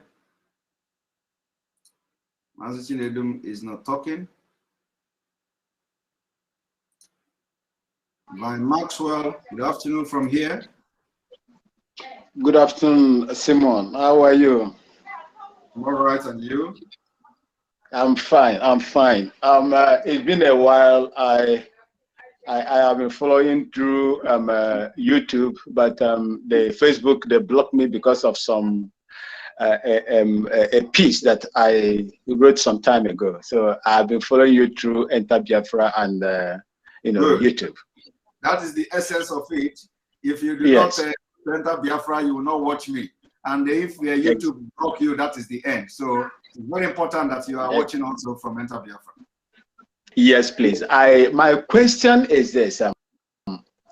I listened to our able lawyer the other day, and he made several, let me say, he was unhappy with the way things are going within the ranks and file of IPOB. My question to you now is this: how are we going to stop all these discordant views going on among us, my brother? That is my question. And I will say to you, God bless you because you are doing a very great job. Thank you very much. Thank you very much. Just let me answer you. So the question is how we are going to make them make I don't know, quagmire or quagmire to stop, right? The discordance, yeah, the discordance view among us. Okay. You know, laying emphasis on what our lawyer said few days ago. Yes, you see, the problem here is that human beings, we are all human beings, and it is something that is expected. If anybody say he is not expecting that, then that person is not you know, telling himself the truth. It is something that is expected, and those who expected that to happen, we always know how to manage, you know, the crisis, if there is any, or the information that is available. So because in family, for example, you have problem, you have misunderstanding, and with time, those who are on rampage on social media, making this you know, body languages and all that to demonstrate that there is something somewhere, you know, as time goes on, they are going to realize they have made mistake and they will retract their step. So it is something that will take its natural course. Remember that what happened now is not expected. You know, it is not expected. Some people did not expect it. You know, because you know, so why some people is expected of anything. So somebody like me, I know anything can happen. You know, so it comes as a shock as well. But then, if you do not have shock absorber, you go astray. So that going astray will take a while before it comes down. So what I will tell people is that what is happening is normal. So what you have to do is that even all the people that are raising questions about what is going on, everybody knows that to bring a family together is not easy. Even in our own family, you know, it is not easy. So when you see different people coming from different background, different character, different upbringing, different background, different family, you know, coming together to agree on one certain thing, it's not that easy. So it requires extraordinary wisdom to be able to manage differences in people. So people should understand this. And now, because our leader is not here to manage those differences that he has been managing, so you see this kind of thing happening. And of course, like I said, okay, Mr. Simon, one more thing. Yeah. So it is going to die a natural death. Don't worry. Hello. It is going to last for a while, and it will, you know, everything will go down. Okay. See, I wanted our people at least to learn from this IMN.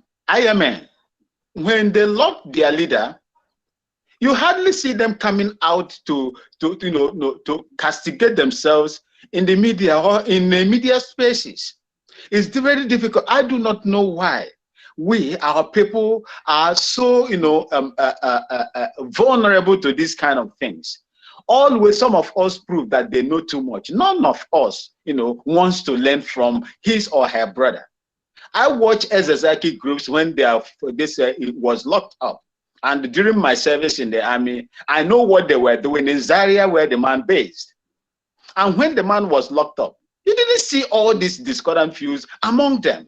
Why is our own, especially our Igbo Biafrans, why our own so different? We wash our linens outside, we expose ourselves, and we want people to come to us. But you see, I believe that what I listened to Mazi Nnamdi Kanu severally, and I hear him. I hear him speak. I hear him speak. He's not speaking his words. Mazi Nnamdi Kanu is not speaking his words. I believe that if you are not in the mood, you will not know. I believe that he is speaking as the Spirit of God, directs him. And for any of them that is making recalcitrant, that has just been recalcitrant, only time will tell. But I believe in Igbo adage that says, that God that gave Mazi Nnamdi Kanu that piece of yam in the thick forest will also provide him with the spade-like stick in that same forest to dig the yam out. God bless you, my brother, and bless the good work you are doing. Thank you very much. Thank you very much. I appreciate you for this, your wonderful talk. And one of my brother is asking, why is it that some of you don't like this program? It's always the same thing. You can watch and get some information, but you can't just click the like so that other people will have the opportunity to also see and watch the program. Some of you don't understand what like is all about. Like is not anything, it does not add anything to me. The like means that once you like the people, the videos you watch on if it is YouTube, the video you watch on YouTube, other people that watch that video, they will suggest, the YouTube will automatically suggest them to watch this video, this live video you are watching now. That's the what the like does. See, it will suggest that those who watch this video watch this one too. And once you like, it will push the video to the feed of other people to also watch this live broadcast. So it is not just, don't be stingy on your own, but that you would watch this video, you don't like it. We have about 1,000. I know that Enter Biafra, you don't, there is no place to like. We have about 1,670 something people watching on YouTube. So at least we want that to see at least by now 1K. 1K. This is not Facebook. Like if it is Facebook now, before I finish, you will see 5,000 likes or something like that. But because that is how the video will be going to people's feed and people will watch it. The essence of this is that you spread the video and let people watch and listen and meditate and think. That is the essence of these live videos. It is not just for you alone who have access to YouTube and you are always available whenever we are live. Let people who don't always come live, especially when we are live, to also have the opportunity to listen, and if it interests them, they now subscribe and follow the broadcast whenever we come live. So that is the part you are going to play. Thank you very much. So if you are watching now, you hit the like button. Mazi Chinedum, good afternoon from here. Mazi Samuel, good afternoon, yes, sir. Welcome to the program. Nice. Thank you for bringing me back. A quick one. Always, I don't want to flatter you, but you are you are a true son of the soil and the true son of your father. Listening to you, I can tell you that listening to you gives me a lot of excitement, a lot of joy. So even when I miss program, before I sleep that night, I must listen to your previous broadcast before I sleep. I bet in fact in my house, my children, they all know now. So when I come every morning, when they walk into my room, they say, "Daddy, have they released Mazi Nnamdi Kanu?" I said, "Don't worry, they will release him." So that's wonderful. Yeah. Anyway, so Mazi, I want to ask a question quickly. Go ahead. What is the population of Biafra? The population of Biafra is about 75 million estimated. Thank you. I asked this on purpose. I'm aware, but this is why I ask it for the benefit of our listeners. People who always say, for example, those who say, "Hey, our strength is in diversity. One Nigeria will benefit the Biafra." When people say this, sorry to say this, I see them like they are clowns. Now, I know that you are in Finland. Finland is about 5 million and thereabout. And I know that Norway is around 5 million thereabout, or 5.3 million. I know that Denmark is about 5.8 million. All these countries, 5 point. Even Switzerland is just 8.5 million. And I know that let's even be very, the highest among these countries, apart from Germany and all that, is the Czech Republic, which is 10 million. Thank you. France is about 67 million. Now, I know I'm doing this analysis. I can tell you, if you can do a sample here now, how many of us who are on this call right now, do a sample. about not less than 50% of Biafrans here, the same people who are saying, can we survive alone? 50%, not less than 50% of them here now, if you ask them to go to Denmark, which is 5.8 million, they will want to go. Why did they want to go to Denmark? Why did they want to go? They will sell their land for ticket. Thank you. Why do they want to go to Denmark? That is 5.8 million. To do what? Why did they want to go to Norway? That is 5.3 million. To do what? Why did they want to go to Sweden? That is 10 million. To do what? And you don't believe that you who is, let us even be very fair. Let's leave 75 million. Let's say we are 50 million. So why is it that you who is 50 million, you don't see yourself a big nation enough to build and to become everything? This is, sorry to say, I think that our people, I don't blame them anyway. You see, you know, the subjugation, the impoverishment, all these years. And that's why I started following Mazi Onyendu, including yourself. Because Onyendu understood that the only way to get our people is to come through education. So that's why I follow the man, because he came through education, and that's why he has been able to make such impact. If he had come with the same, so because our people have so much impoverished, the subjugation, you know, the bullying. So I understand, but I think that anybody who has eye and is spiritual by now should know that Biafra is unstoppable. Yes. I don't need a prophet to tell me that where we have gotten to. There is, like, you know, I was telling someone, I was talking to my children, I said, listen, you guys are Biafran, so make up your mind, because we are going. There is nothing. If you don't have eye, you will see. Now, where are we going to stop? Where? Is it the Biafra Germany? Is it the Biafra USA? Is it the Biafra UK? Is it Biafra Brazil? Which Biafra are you going to stop? So people are still living in the shadows of that fear. Where I'm charging our people, get out of that shadow of fear. Come out and speak about Biafra. Nothing will happen to you. We are going. Where we have reached now, we need more force. We need everybody all hand on deck to push through this thing. We are just at the verge. I'm not an caucus of IPOB member, but I don't need someone to tell me, because we can look at this, we can see how things are going, and we should be able to know this. So please, my people, we are a nation of over 70 million. I live in Ghana. Ghana is just 30 million. You see? 30 million. And people, Nigerians, our people, and when I say Nigerians, you know, they basically is Biafrans, because we are the ones who are running away and all this. Now we are trooping into Ghana every day, and they are rejecting us, and they are now treating us as if we are slaves. Because what do they have?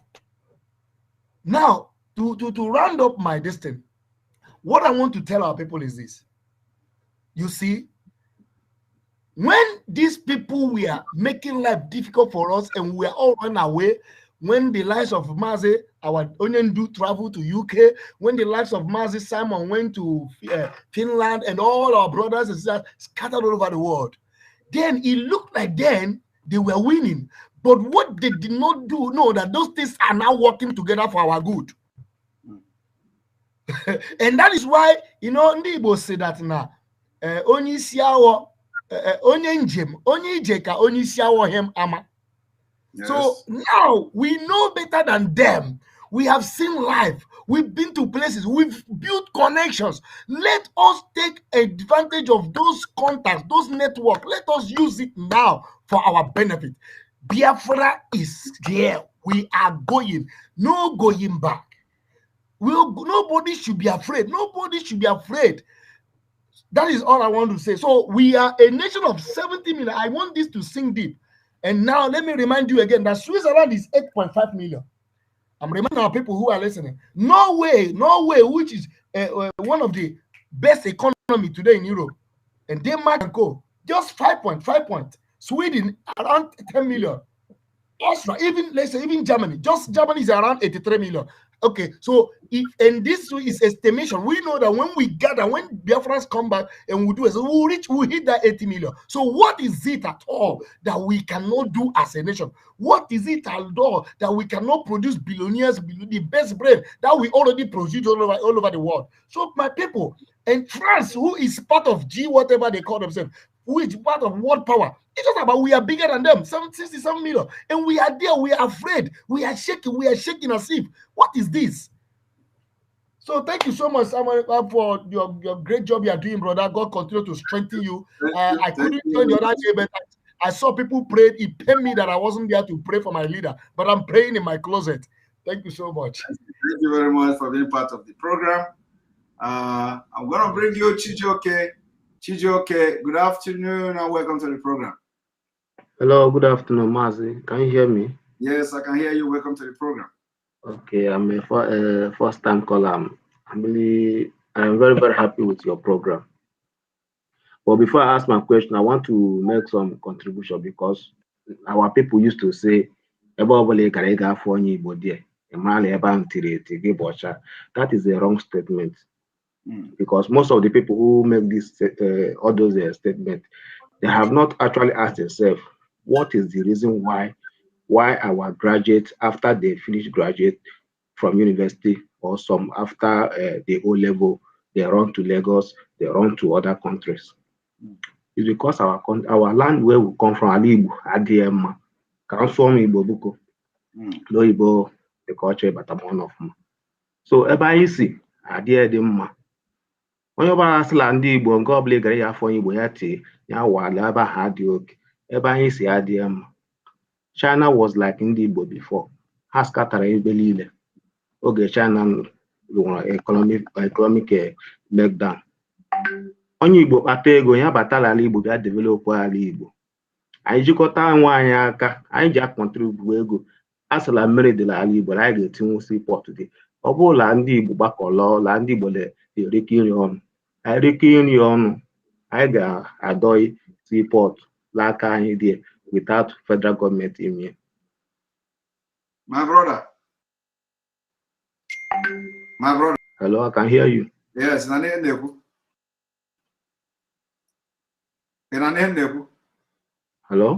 Hello, can you hear me?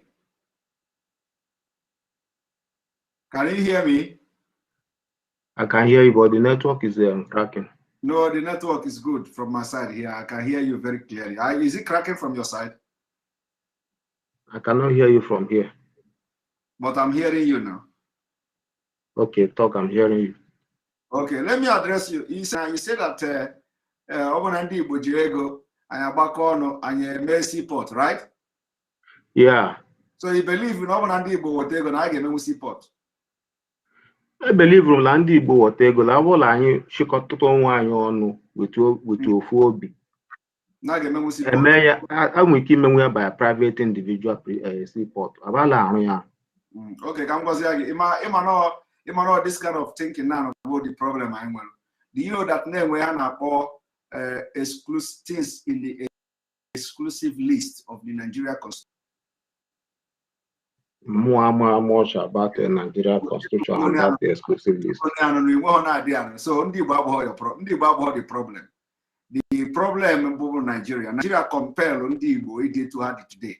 So, bro, Ndibo problem about Ndibo. So, only one say no Ndibo. Ndibo menka is a misleading information or misleading information. And a lot of things Ndibo kwesi men in Nigeria more than opportunity ime. And that opportunity are there. So this seaport in the Bukita, but one of those problems not on the exclusive list. So you cannot go and do seaport without the government approving it. You got to go. So and the government I can't nobody approve because of Nigeria. If we get so now the time develop Opposite development can ekukita. Ihe na-ekwusikita opposite development. Anyị need the development now. Ihe need to go do first. No here didn't. Mgbe gboo mgbe a na-eme nke Nigeria 1914 1960 ị ga na-ekwu okwu development. So ndị agha mmerụ mgbe ahụ ha efelugo so ha efelugo anyị amago na ha efelugo. So kịta ihe na-emesi kịta bụ the stage anọ na ya kịta abụrụzi stage ndị Igbo bịa mepee Igbo ma ọ bịa develop an Igbo because ọ dịrọ possible everywhere akụchigo. So ọbọzi ka abịa develop ihe a na-emesi kịta bụ ka anyị zụtagodo ndụgodo first na onye dị ndụ ọ wee mebe ihe mgbe anyị zụtazi ya ndụ anyị zọta onwe anyị anyị ewekwu okwu development and kịta anyị achịtawago onwe anyị ọnụ mere everybody ọ bụgoro na ndị Igbo anaghị ekwe n'ihe ị na-ekwe na nwanne ha maọbụ o nwere ihe chịkọtara ọnụ kịta abụ na anyị niile ịdịgodo ndụ. So ma ndị ọzọ onye ọbụla na-agba ofu ọsọ ọgba bụ ka anyị dịgodo ndụ first and ndụ ahụ bụ na anyị chọrọ nwere onwe from Nigeria. So ọ bụgoro na mụ na onye ọzọ adọrọ na mma ofu onye nke ahụ mụ na ya adọrọ na mma ọ ka na-achọkwa ka anyị nwere onwe na Nigeria. Ịghọtago? So once anyị nwere a progressive government obi ọjọọ niile ana because onye obi ya dị njọ na-eche echiche onye nwe ihe ọ na-arụ onye nweghịkwana ego ji eri nri maọbụ onye agụụ na-agụ ma enye njiwekwute okwu dizel seaport abụ ọ bụla anyị nwụrụ seaport ọ ga-adịrị anyị nwa ndị Igbo izi ibute ngwa agha laba anyị. Mana ọnya ka anaghị agwa gị ha na ọnya ka a na-agwa gị ha na ọ dịrọ possible because ọ nọ na ihe dị na exclusive list. Ịghọtago? So ọ bụrụ na ọ bụrụ na ọ nọ exclusive list ahụ ndị Igbo ego nekwana ka eji eme ya anyị ji ego eji eme ya.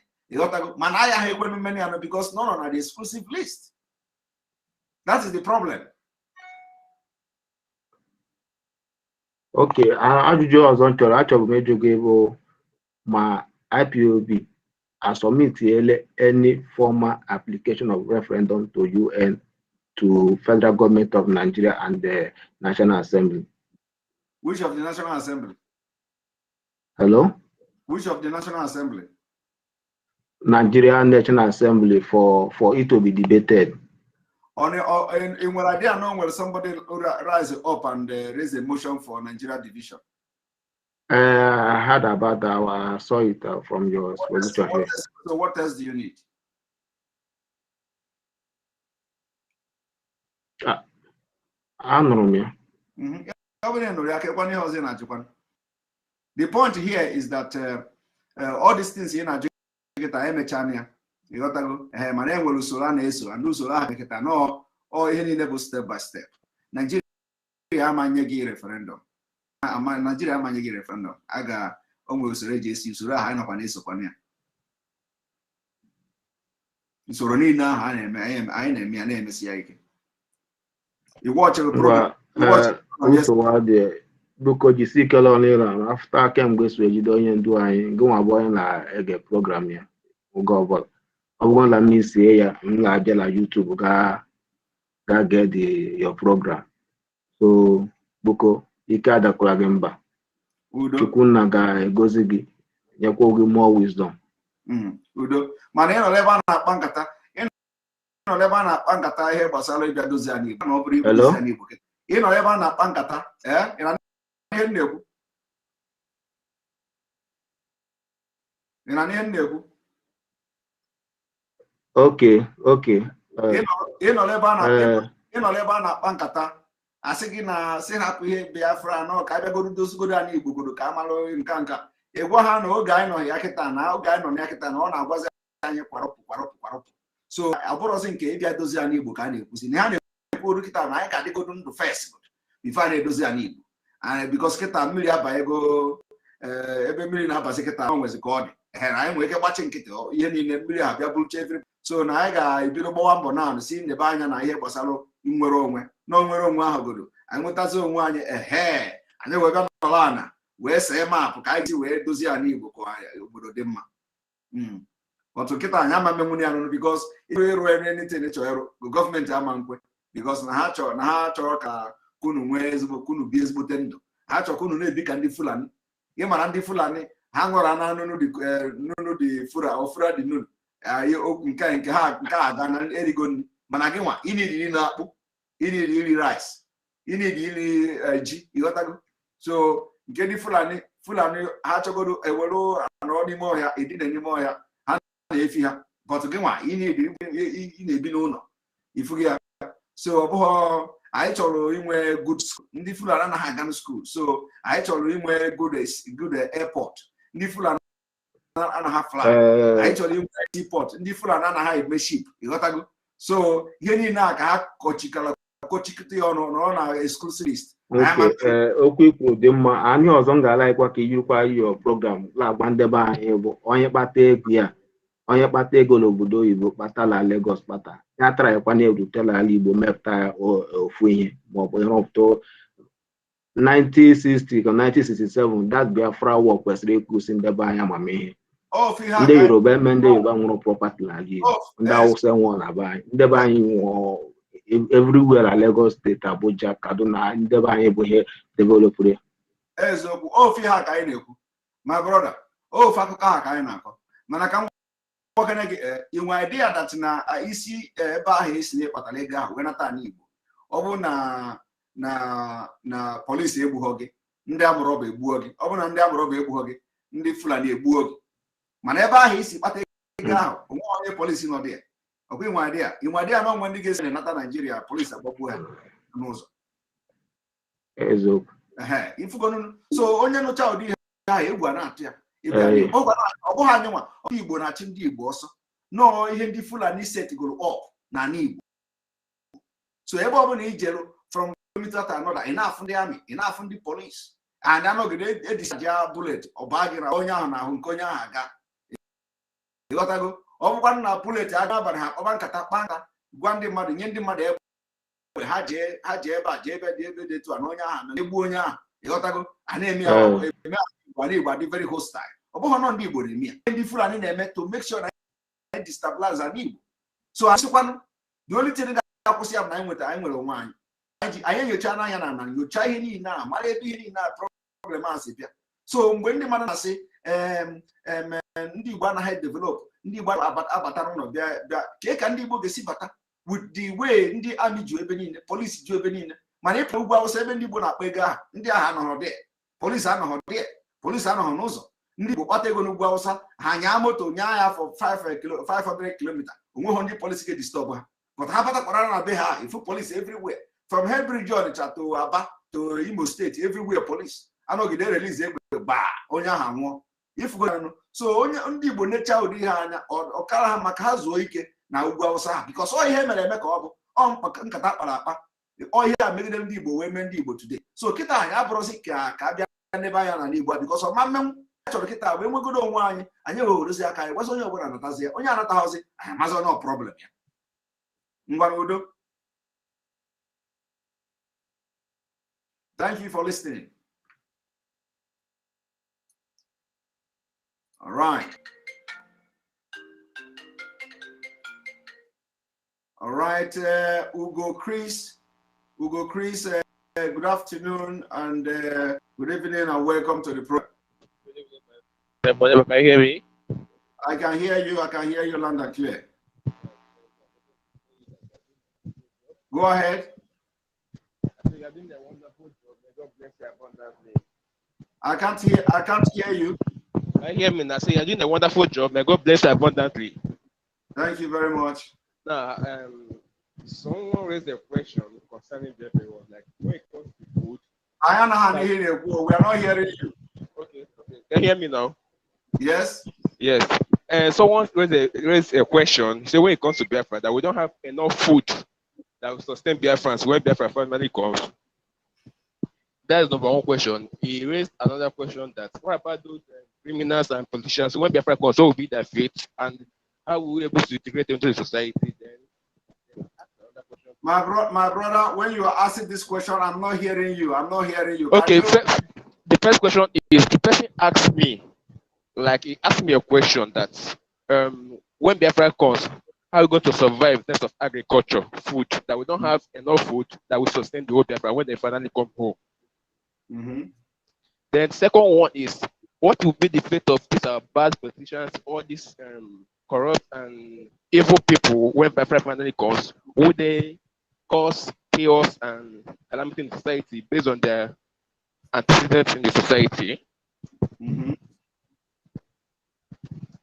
what is the third one? Then the third question is, what happened if our coastal brothers refuse to join or refuse to be part of Biafra? Are you going to lead them, or what will happen? That's the question the person asked me. All right, let me address your question. Thank you very much. All right, the first question is food. Anybody that tells you that Biafra don't have food, the person is not in Nigeria. In fact, anybody that tells you that Biafra do not have food, that person is not in Nigeria. That person is not even in Africa. Let me tell you, only Ebonyi State, I'm not talking about any other state, only Ebonyi State will feed Biafra. Only Ebonyi State. Are you even aware of that? Ebonyi State alone, with Ebonyi State is they call Ebonyi State salt of the nation. Only Ebonyi State will feed Biafra. Ebonyi State salt alone will give you food. You are going to use the salt in Ebonyi State to cook for millions of years. Ebonyi have rice, Ebonyi have yam, Ebonyi have cassava. Not to talk of Anambra. Then we will now go to Imo State. So how can somebody say that Biafra don't have food? It is really very absurd. Ebonyi alone will feed, in fact, Ebonyi State alone will feed entire southern Nigeria. And let me also make it very clear to people that the production of Ebonyi State now, immediately Biafra come, it will double or even triple. So the issue of food can never ever be a problem. The only thing the Fulani is trying to do, and I'm not even going to Enugu State, the only thing the Fulani is trying to do is to destroy the farmland in Biafra, so that they will subject us to hunger and all that. But let me make it very clear today, it's a fact. What I'm saying is a fact. Ebonyi alone will feed Biafra.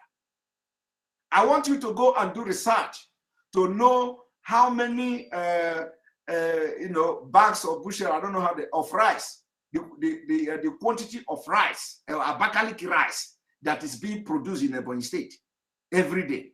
I want people to go and check and do your research.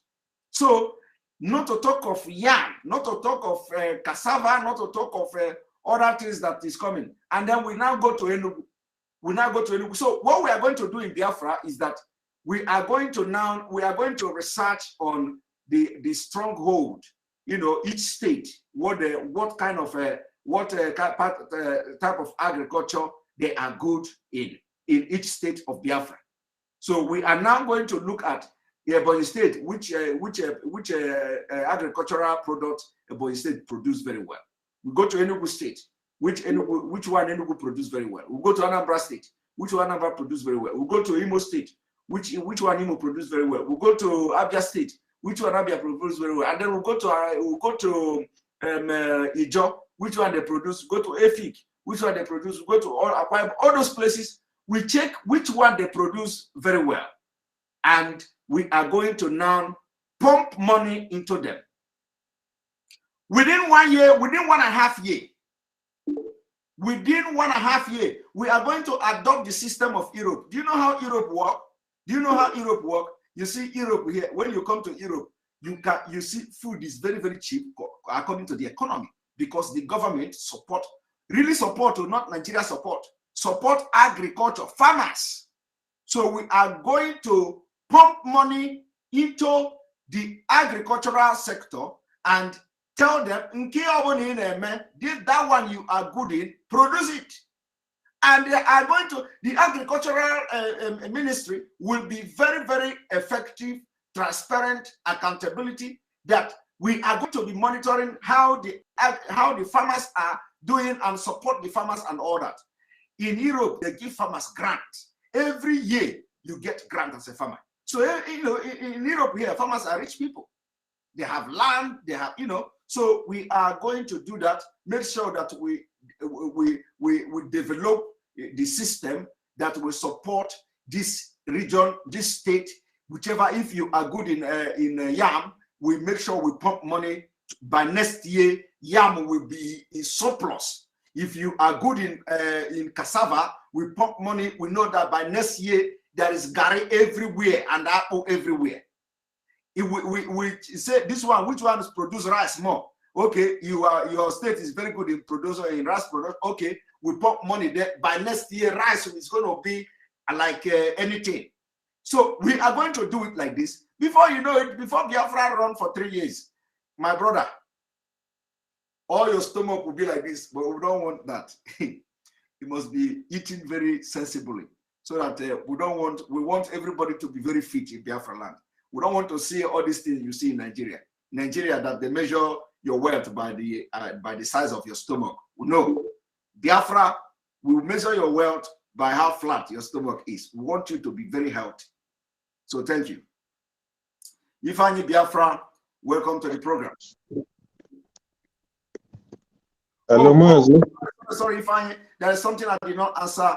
I didn't answer the politician. Now, on the issue of politician, how we are going to do the politician is that the law of Biafra will, the foundation of Biafra will address corrupt politician issue. So it is not anybody that is coming to Biafra from Nigeria as a politician. We are going to put mechanism, which is the law. And remember that Biafra is going to adopt what we call the database system. So that database system has solved 75% of corrupt issues in Biafra. So because Nigeria don't have that kind of system, that's why you have corruption. So the people in the politicians that are coming from Nigeria to join Biafra, of course, I don't think that anybody will vote them. No, they will not be active in Biafra, because they know themselves. But what we are going to do is that we are going to put law where the system of Biafra will make it very difficult that nobody will go into corruption. And once you involve yourself in any corrupt practice, the law will take its course. So by the time we use 2, 3 person, 5 person to set example of how effective the law is going to be in Biafra land, it will send a very strong signal to others who may want to engage in something like that, because there will be anything corruption will do will capture you because it is database. Then number 3 is our coastal brothers. We are not forcing anybody to join Biafra. What we are doing is that, but when the time comes, it is going to be on a referendum, voting. If the majority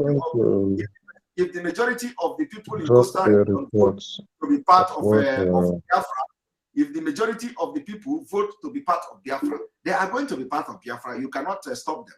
If they vote and they are not going to be part of Biafra, they will not be part of Biafra. But let me also make it very clear that it is not just about coastal region. We are all one. We are all one. But if they say they don't want to be part of us, that is the democracy. That is the good thing about democracy. You can choose where to belong and where not to belong. So nobody is forcing anybody.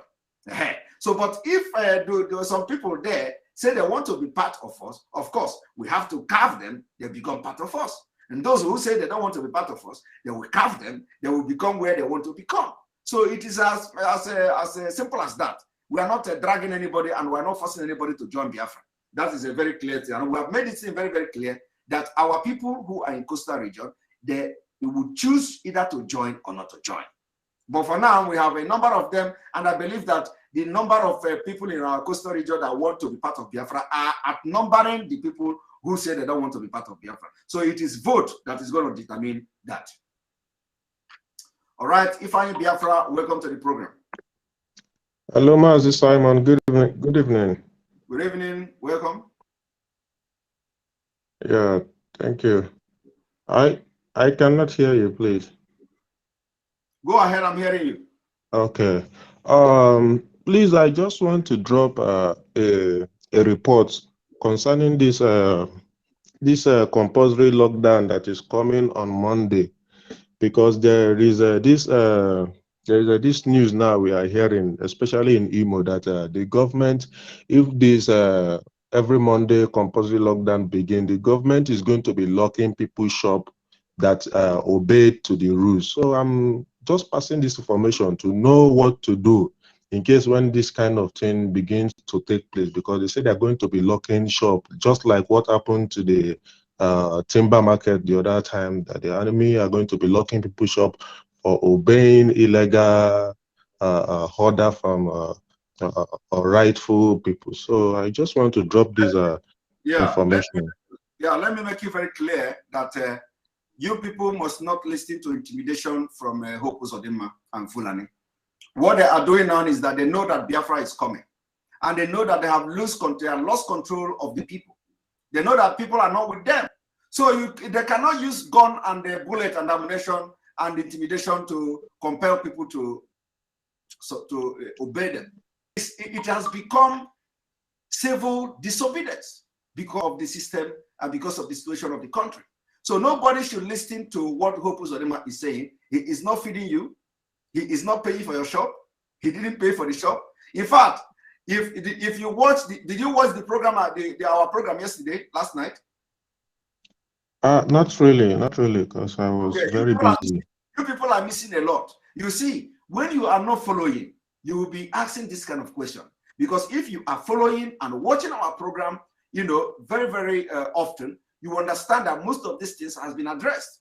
Yesterday, I read some of the things the IPOB are doing to stop the United States of America from selling this fighter jet to Nigeria.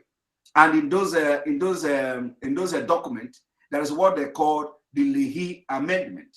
The Leahy Amendment, which prohibits the government from using America purchased a weapon against innocent civilians, both in abroad. So the people of Imo State will be protected from a Nigerian government using this Super Tucano aircraft against them. And I have told yesterday I make reference to what Hope Uzodinma did by inviting the military to come and bombard people in Imo State in a clear violation of the United States of America Leahy Amendment. And we are now requesting the Nigerian government to return the aircraft they have already collected, the seats they have already collected.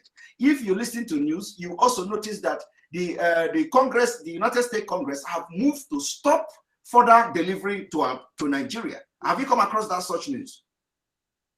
Yes. Okay, if you come across that news, that is what is going on. So now we are moving to collect the one they are already delivered back, and they are going to actually collect it because there is evidence that they have used it on civilians, and Hope Uzodinma is the one of them that used those aircraft against the civilians in Imo State. So Hope Uzodinma, by the time he realizes what is coming to him, he is going to retract his step, and he wants to try the people in Imo State. He wants to try innocent people who want to, out of their love, lock their shop. He is not paying for their shop. He is not giving them money. So let him lock it. Let him lock it. Everybody must obey that order because it is for your own good. It is for your good. It is for your own existence. So everybody must respect the sit-at-home order. And afterward, when Hope Uzodinma now go to lock the shop, then we will see how we take it up from there. Thank you. All right. Thank you very much. All right, Ada, good afternoon. Welcome to the program. Hi, Mazi. Good afternoon. Welcome to the program. Yeah, I would like you to remove this man that is his mouth look like what will I call him? This fish that used to open his mouth to swallow other fish. Please remove him from the screen, eh? It is the mouth they used to drink Fura de Nun. He's a very stupid man, because you see all these intellectuals who don't barb their hair, they leave their hair to look like crazy people. They always speak with both sides of their mouth. I don't want to see this stupid man. And I didn't want to call this program before, but I was just sitting down and getting more mad on the kind of questions some people that even frustrate Mazi Nnamdi Kanu. Mazi Nnamdi Kanu have been preaching all these years, taking question and answer every Friday, and they still coming here to ask you stupid questions. These people are in their comfort zone doing their stupidity. Then when they feel like they want to come and listen to one program, they start to talk like as though they are foolish. That place they live in, which agriculture is there? Are they not eating? Those people, are they not eating? They just asking stupid questions, and this is what does drive me crazy on some useless people. They have made this man, frustrate this man to end up in detention, and they're still coming to ask you the same stupid question, like as though they don't have sense. What are we going to eat? How are we going to survive? That place you are living, how are those people surviving? Those people you living in their country, how are they surviving? You people just pack your load, go to somebody's land. They have fought and do things so far and make things better for themselves. You go there and relax yourself and be talking nonsense. You don't know how you're going to survive. If you don't know how you're going to survive, please just hush your mouth. Stop coming to this program to come and ask stupid questions, because every time I hear some people asking these stupid questions, it shows that all the whole energy Mazi Nnamdi Kanu have been putting every day, that is a waste of time. Let them go back to retrieve all the whole thing Mazi Nnamdi Kanu have been preaching. It's on YouTube. Let them go and listen to it before coming here to come and ask, how are we going to survive? Landlocked, this one, that one. It shows that they are brainless. They don't have sense. And where they're living, I ask them again, how are you surviving there? You just go to another man's country, comport yourself together, answering, yes, sir, obeying their rules and regulations. But you cannot even fight for your own life.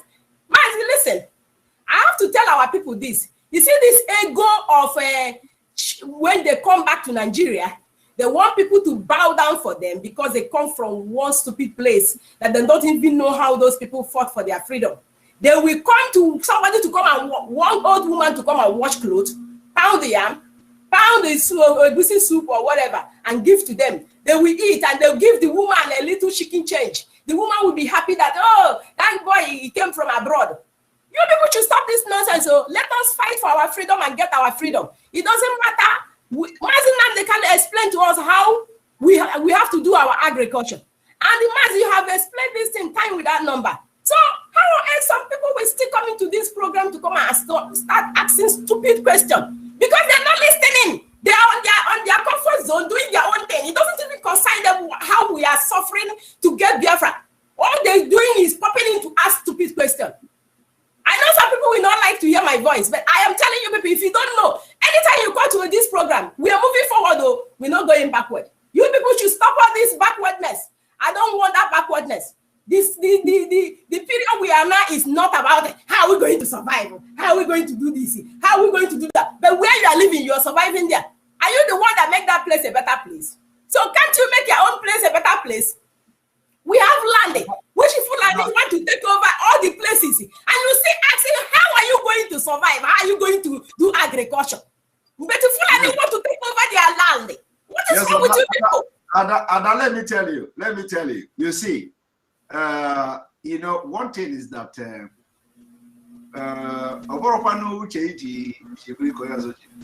you know, some people actually don't know. Believe me. Mazi, don't know does not mean that they don't know. They know. They're just being stupid. They're just being stupid. Yeah, it is. But that is the situation of things. Some people don't really know.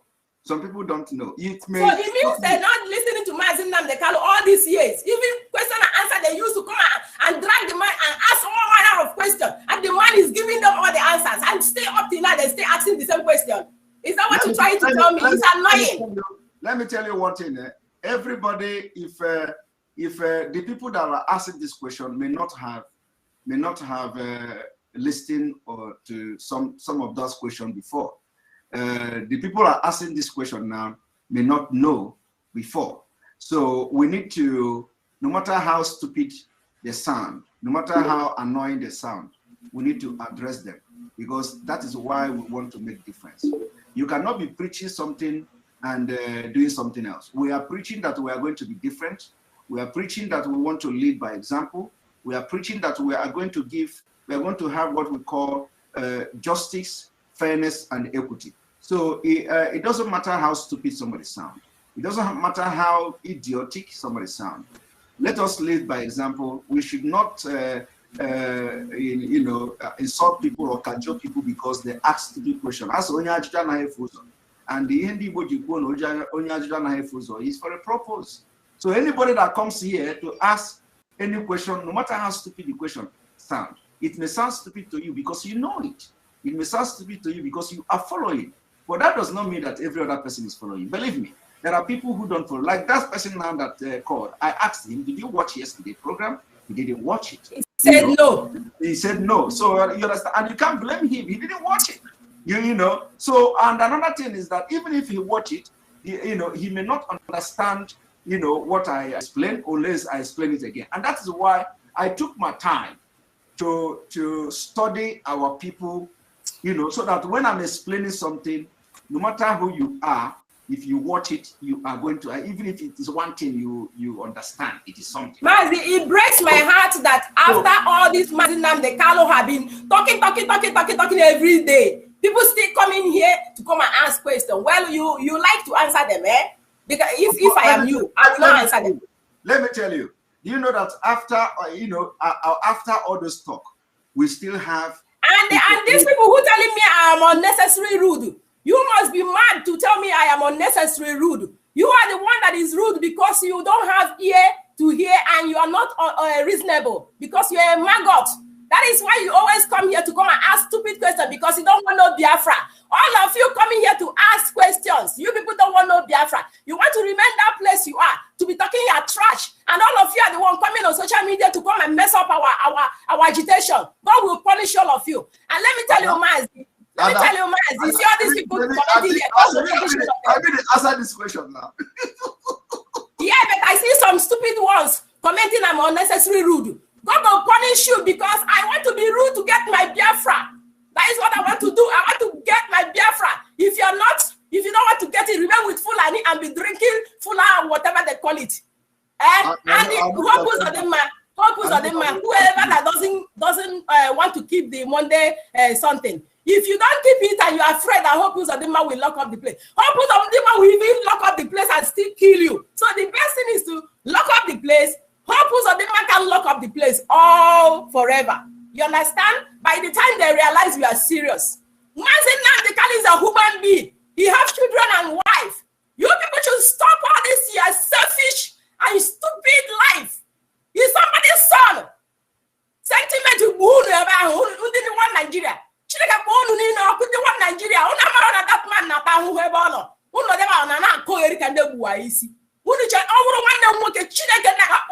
everyone who's seen the rude on this comment.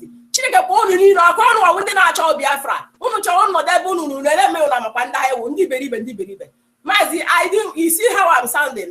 I'm not feeling too good. But I am telling you, some of them, when they come to ask you stupid questions, you don't need to waste your time explaining it. Cut them off.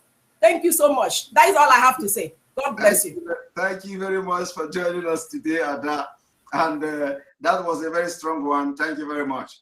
All right, Mazi Chukwuma SAG. Good afternoon and welcome to the program.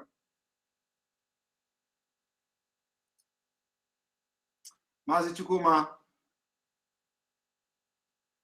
Good afternoon and welcome to the program.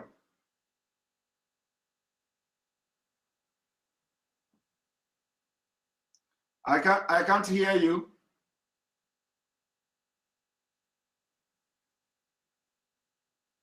Mazi Chukwuma, I can't hear you. You're not talking.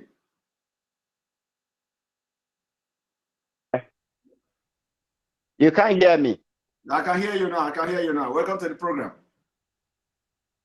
Thank you, my brother. Our sister is just very hot. Sister Beg, calm down, calm down. Calm down. Calm down, my sister. We understand how you're feeling, you know. You have to understand Mazi Simon, what he's doing here is not everybody that, some of them don't even have internet to watch. Some did not watch his program. Some of us that watch every day, even if somebody comes new and he's asking question, elementary school question, you will also, Simon is gracious enough to answer that person, because this journey now, all of us did not start it one day.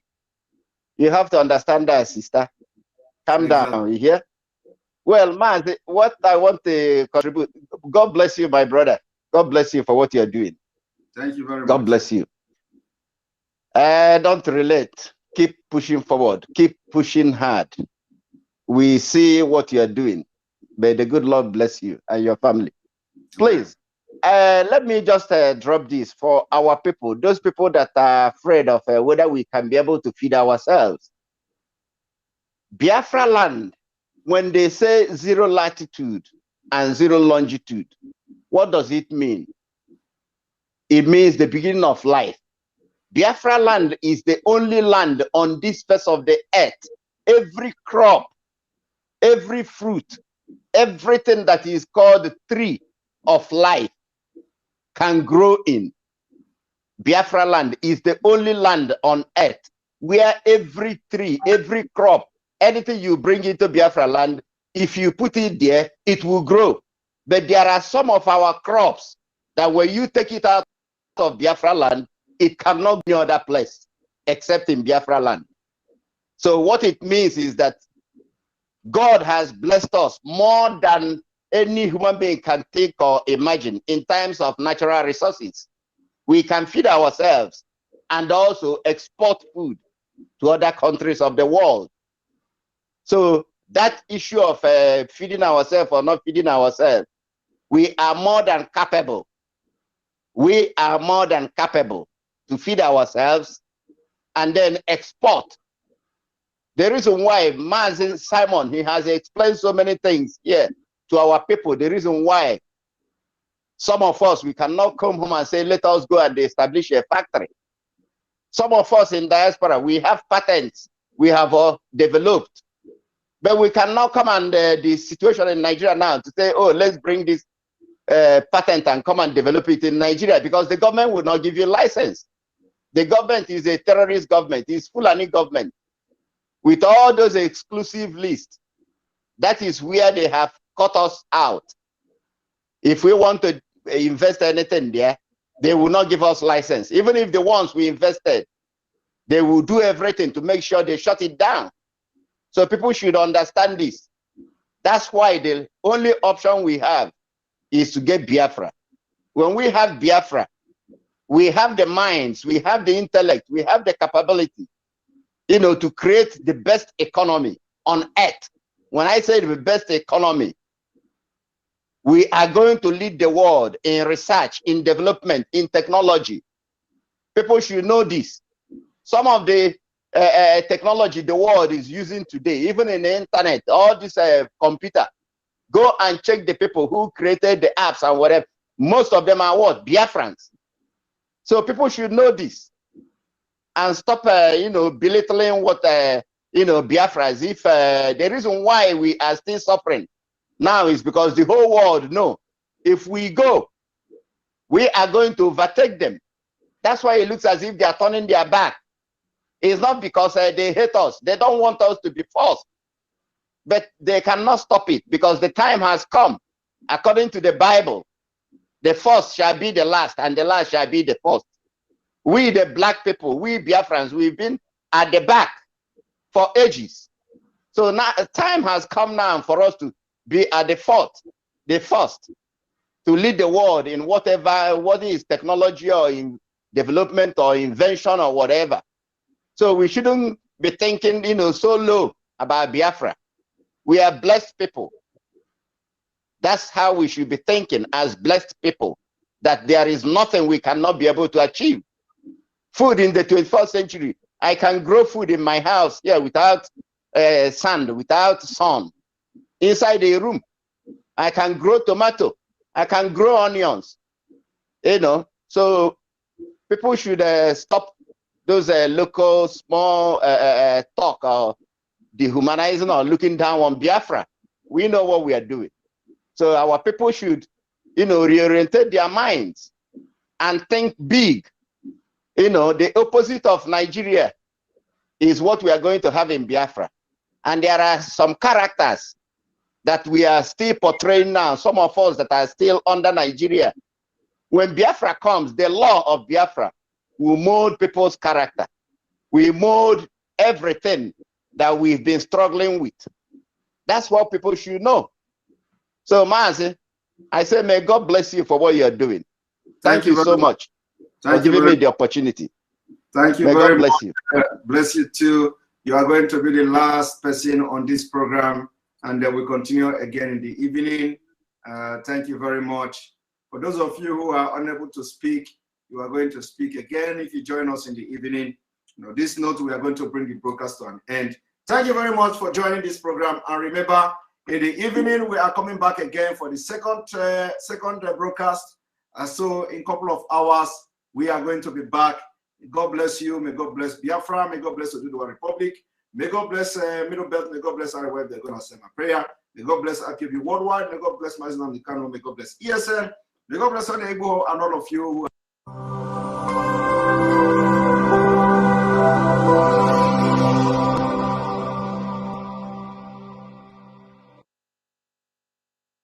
Attention, attention. IPOB One Family. This announcement is for those outside of the USA that wish to donate to the Eastern Security Network Fund that is based in the United States. Because of the fees that donators have to pay the bank when sending wires, we recommend that if you're sending less than $250, that you donate through the IPOB USA website. It's fast, simple, and less expensive for you. Go to our website, www.ipobinusa.org/donate. That is www.ipobinusa.org/donate and make your contribution. When it comes to keeping our people safe, every bit counts. After all, the security of our communities is our responsibility. Let's make this happen together.